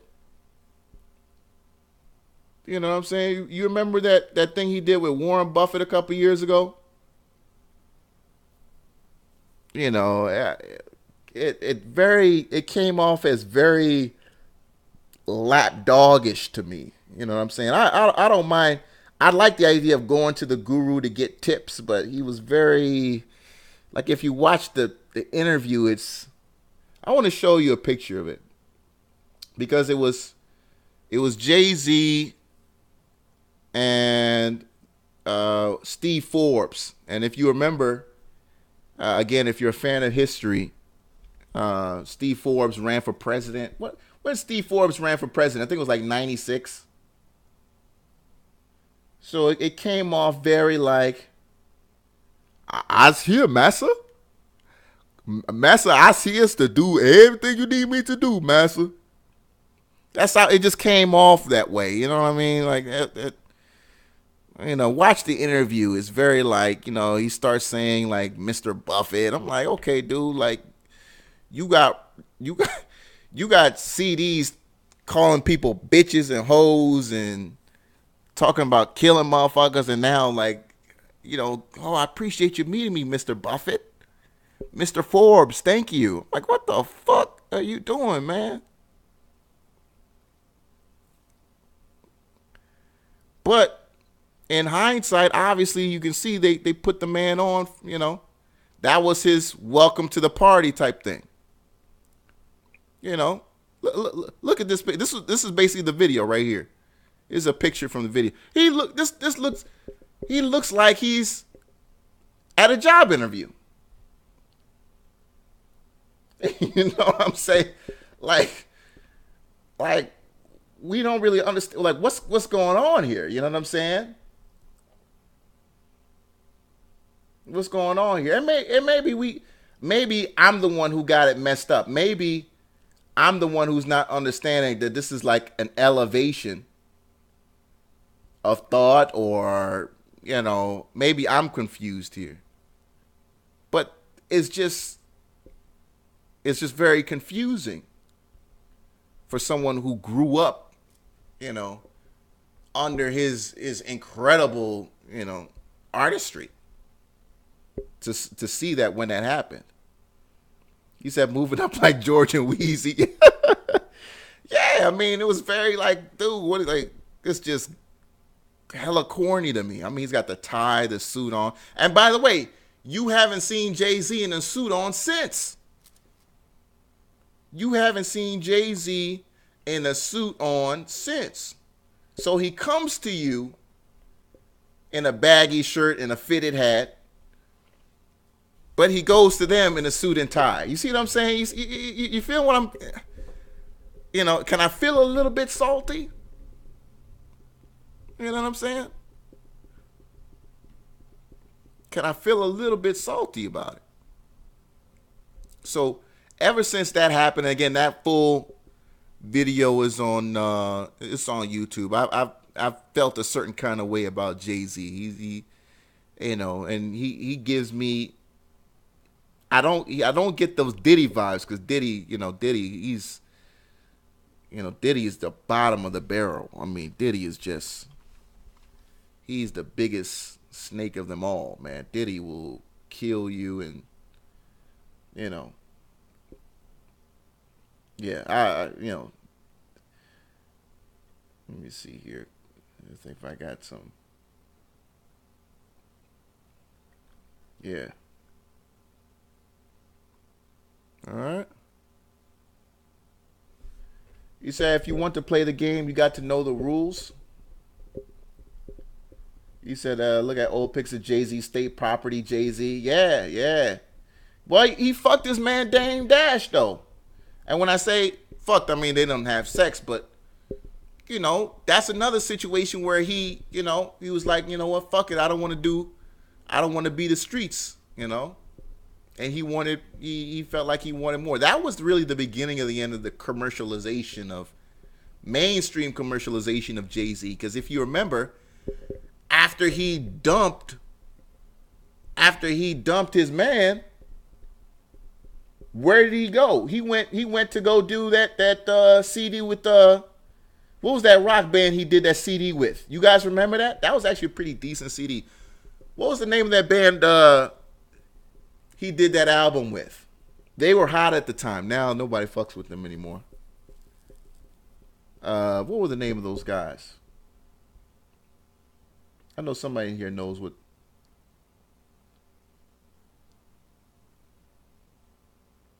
Was it Coldplay? No, it wasn't Cold. Linkin Park. Yeah, there it is. Linkin Park.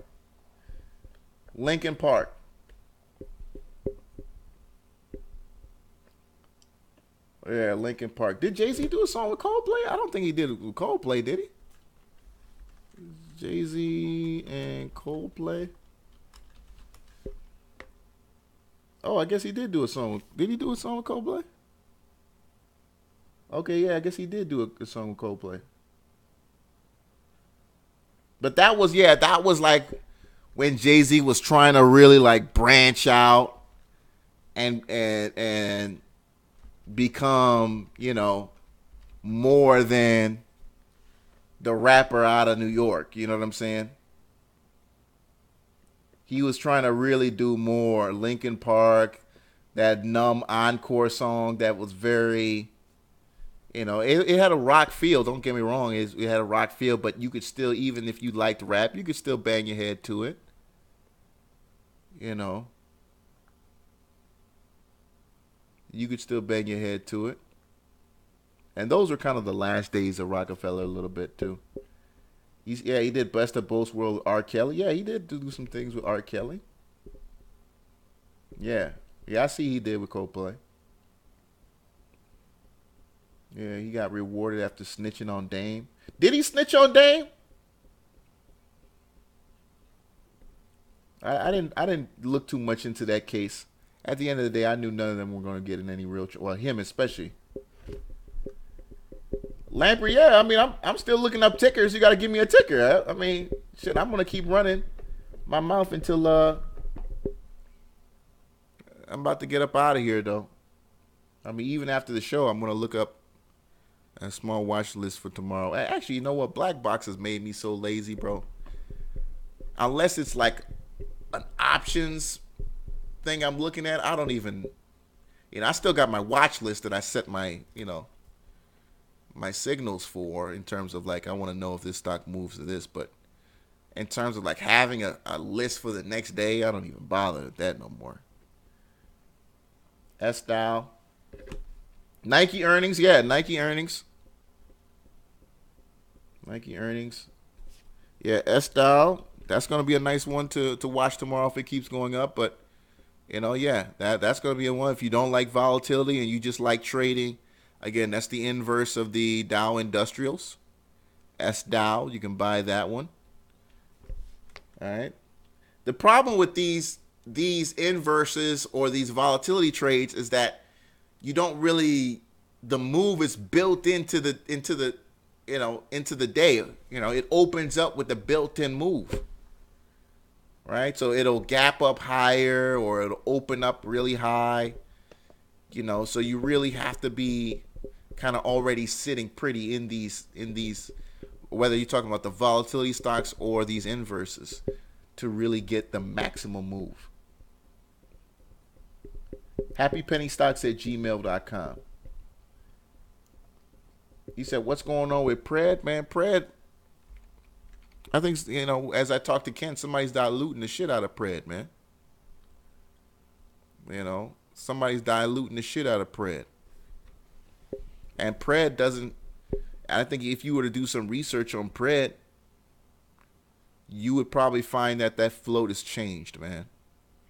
You would probably find that the float has changed. That the stock that I was so excited about at the beginning of the year is no longer as tight or as small of a float as I thought it was. Or it was at the beginning of the year.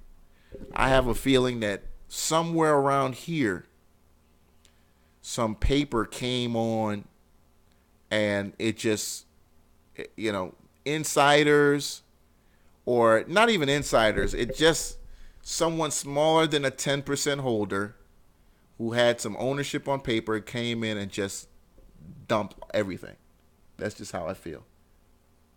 It says bouncing off the 200. Nah.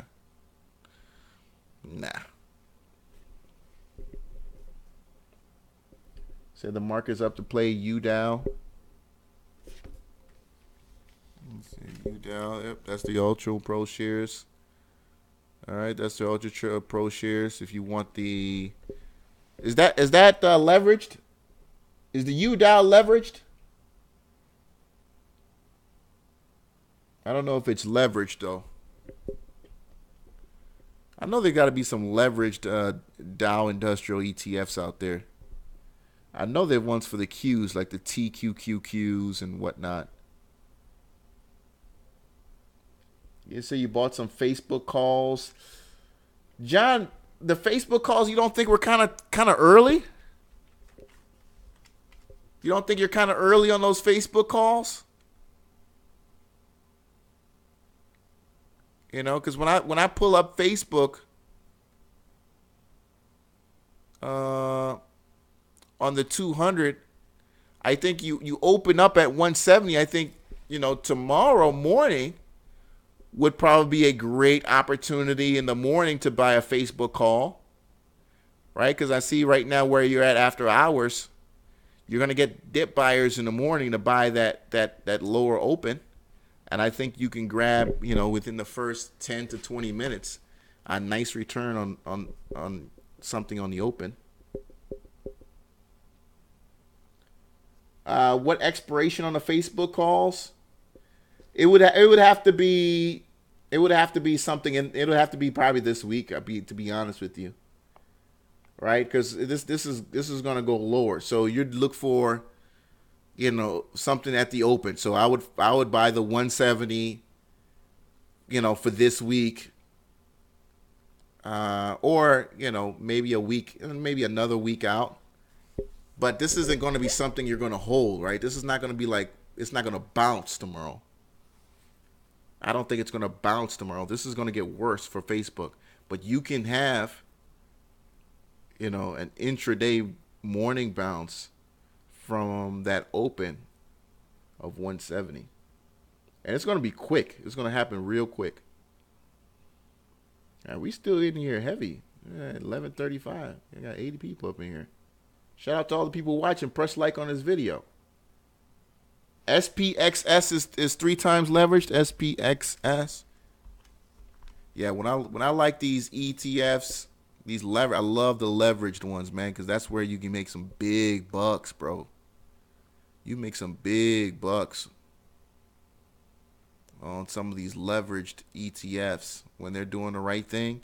Like if you go back and look at what happened 2017. TQQQ, let me see here. TQQQ. Look at that, boy. This is a leveraged ETF. I mean, you're talking about 4, 5, 6% a day. Because that's what it does. It maximizes every single day. So that's why today it lost 6%. That's a leveraged ETF loss of 6%. That's that's a lot of money to lose, but when it's going the right way, boy, you want to catch this one. It's expensive now, though. I mean, but something like this back when it was like $74, $75, $60, that was a nice trade. You said I need a Friday show, man. Nah, don't get me suspended, bro. They just gonna suspend me again.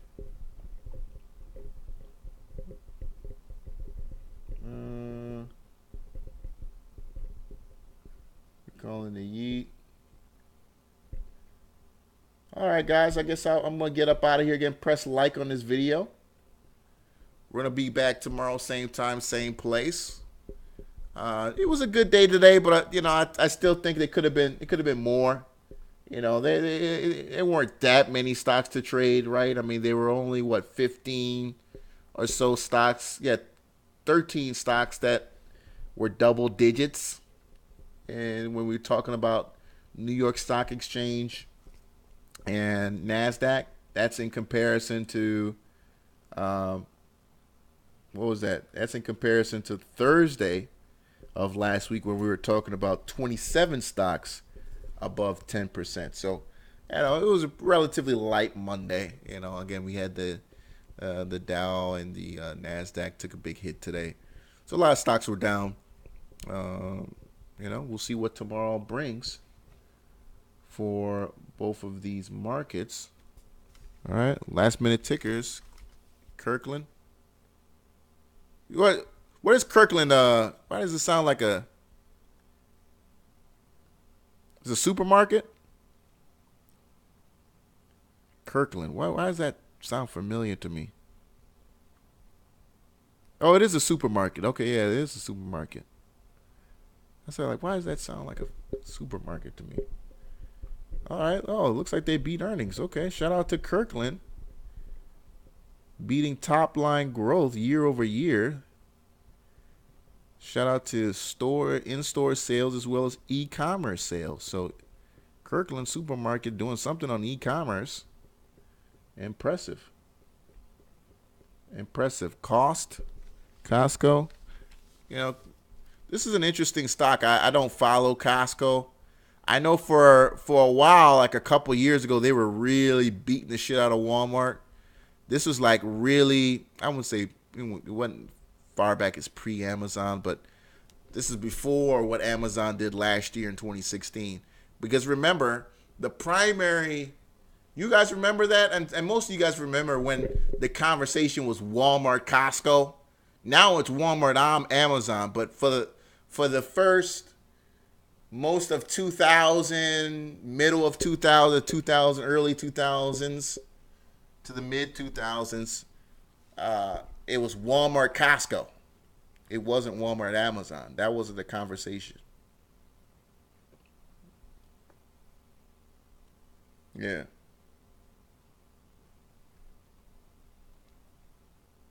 Said dries. Oh my God, this guy bringing up dries. Let's see here. I'm curious myself. DRYS. Oh, look at that shit. 200 is really beating that thing down. Oh, good lordy.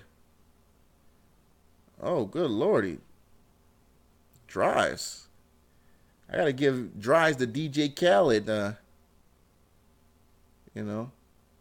Another one. Yeah. Shout out to Dries.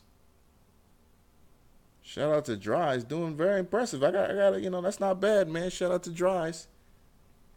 Yes, indeed. It's actually respectfully holding those fours, those mid 350s.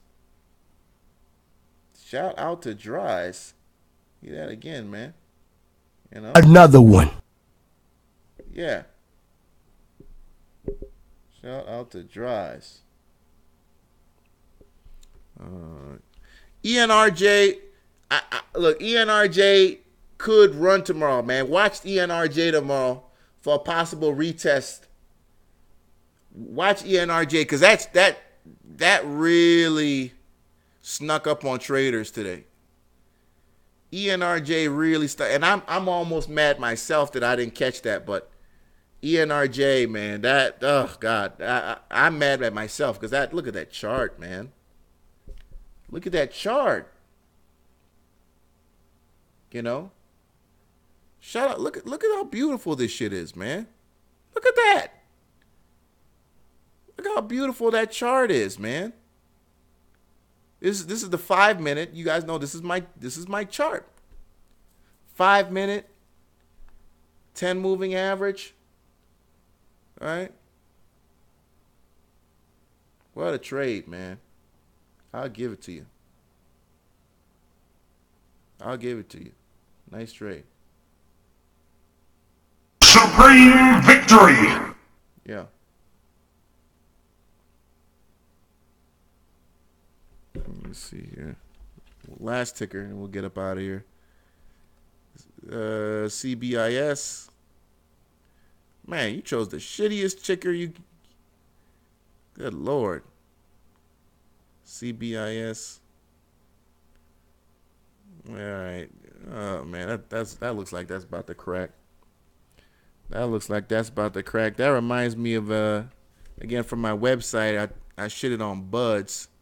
Man, I've gotten so much hate mail from when I wrote about Buds. Oh, my God. The hate mail. Like, you fucking nigger. Oh, I can't stand you. Oh, God. Oh. You don't know how to write reports? What kind of shit is this? Oh, God. Oh, man, I've gotten so many damn hate mail on Buds and PTOTF. Oh, my God.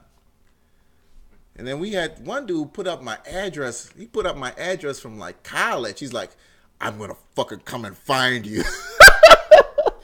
I was like, go there, dude. Go there.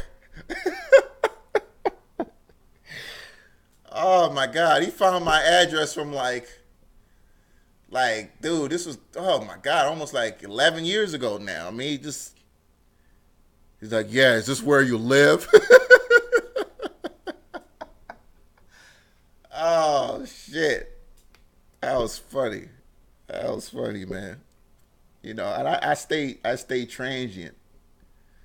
Yeah, man. Look, that website, that advanced equity research website, dude, that be getting people heated, man. Especially, you know, you gotta understand, you got guys who play pumps, man.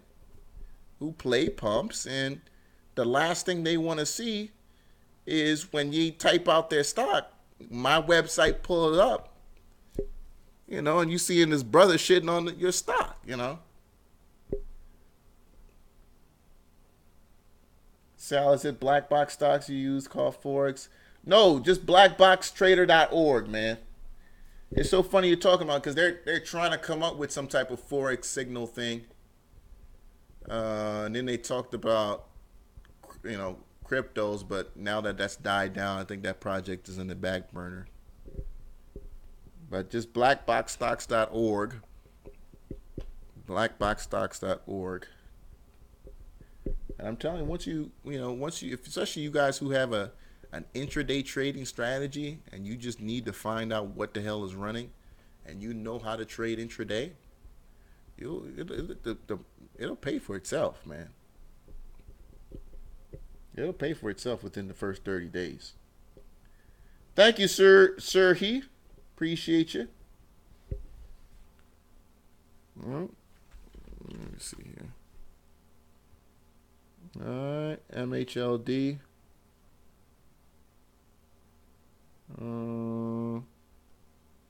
Yeah, I'm not feeling that chart at all. I'm not feeling that chart at all. All right. I'm not feeling that chart at all, man. So let me go ahead and ring the bell here. Where's my... Yeah, I got too many sound effects on here. Appreciate you guys. Thank you so much. Appreciate all of you. Yes, indeed. Yeah. Yes, indeed. All right. Let me see. Put my Rick Wallace on here. Some smooth vibes. All right. You said you look at the 5-7 days.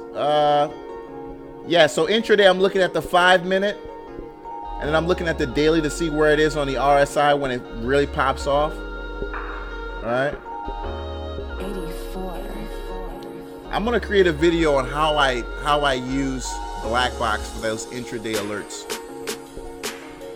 And you really have to build up that, you know, I think in sports they call it that kind of muscle memory, right? And in trading it's different. It's just a list that you go through and it's already memorized, right? The alert comes out. First things first, I'm pulling up the chart. I'm seeing what the float is. Back to the chart. I'm on the the daily. Where's the RSI at to begin things off at, right? If we're already 70, 75, I probably don't want to fuck with it. If we're 60s or below, then we're talking about a stock that could possibly run for the day. All right. And then I'm back to the 5 minute and I'm just looking to see what the candlesticks do. All right. I'm looking to see what the candlesticks will do.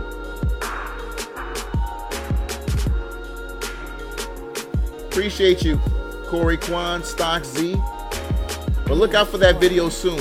Lord Yase, Gucci, appreciate you. Shirley Lewis. Learn to use point and figures. Point and figures look so complicated to me, man.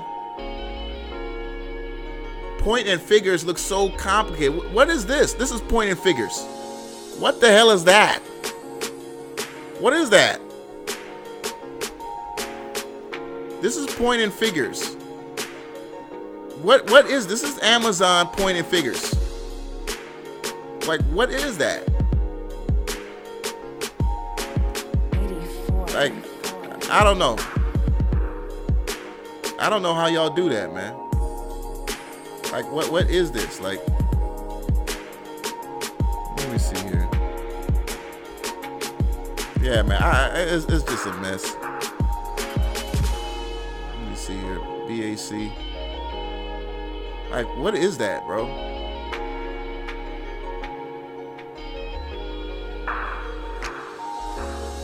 see. Yeah, man, it's just a mess, bro. I'm good. Thank you, Ricardo, Joseph, K. Matt, Fisher G, Bill Betts. Thank you, man. Shirley Lewis. Shirley, I want you to call in tomorrow and tell us about it. But I'm looking at the chart and that looks like a mess. Call in and tell us about it tomorrow. Red Rides, thank you. Corporate Algorithm, thank you. George M, John Rambo, Gucci. My callers, Bad Scientist, thank you. Andrew Gladness, all the people who watch my show, enjoy my show, I thank you so much. 84. Appreciate you. You guys know I don't do this for popularity. I do this to make money. We are documenting our journey. Bigger and better things are ahead. I will see you guys same time, same place tomorrow. Happy trading. Take care, everyone. Later.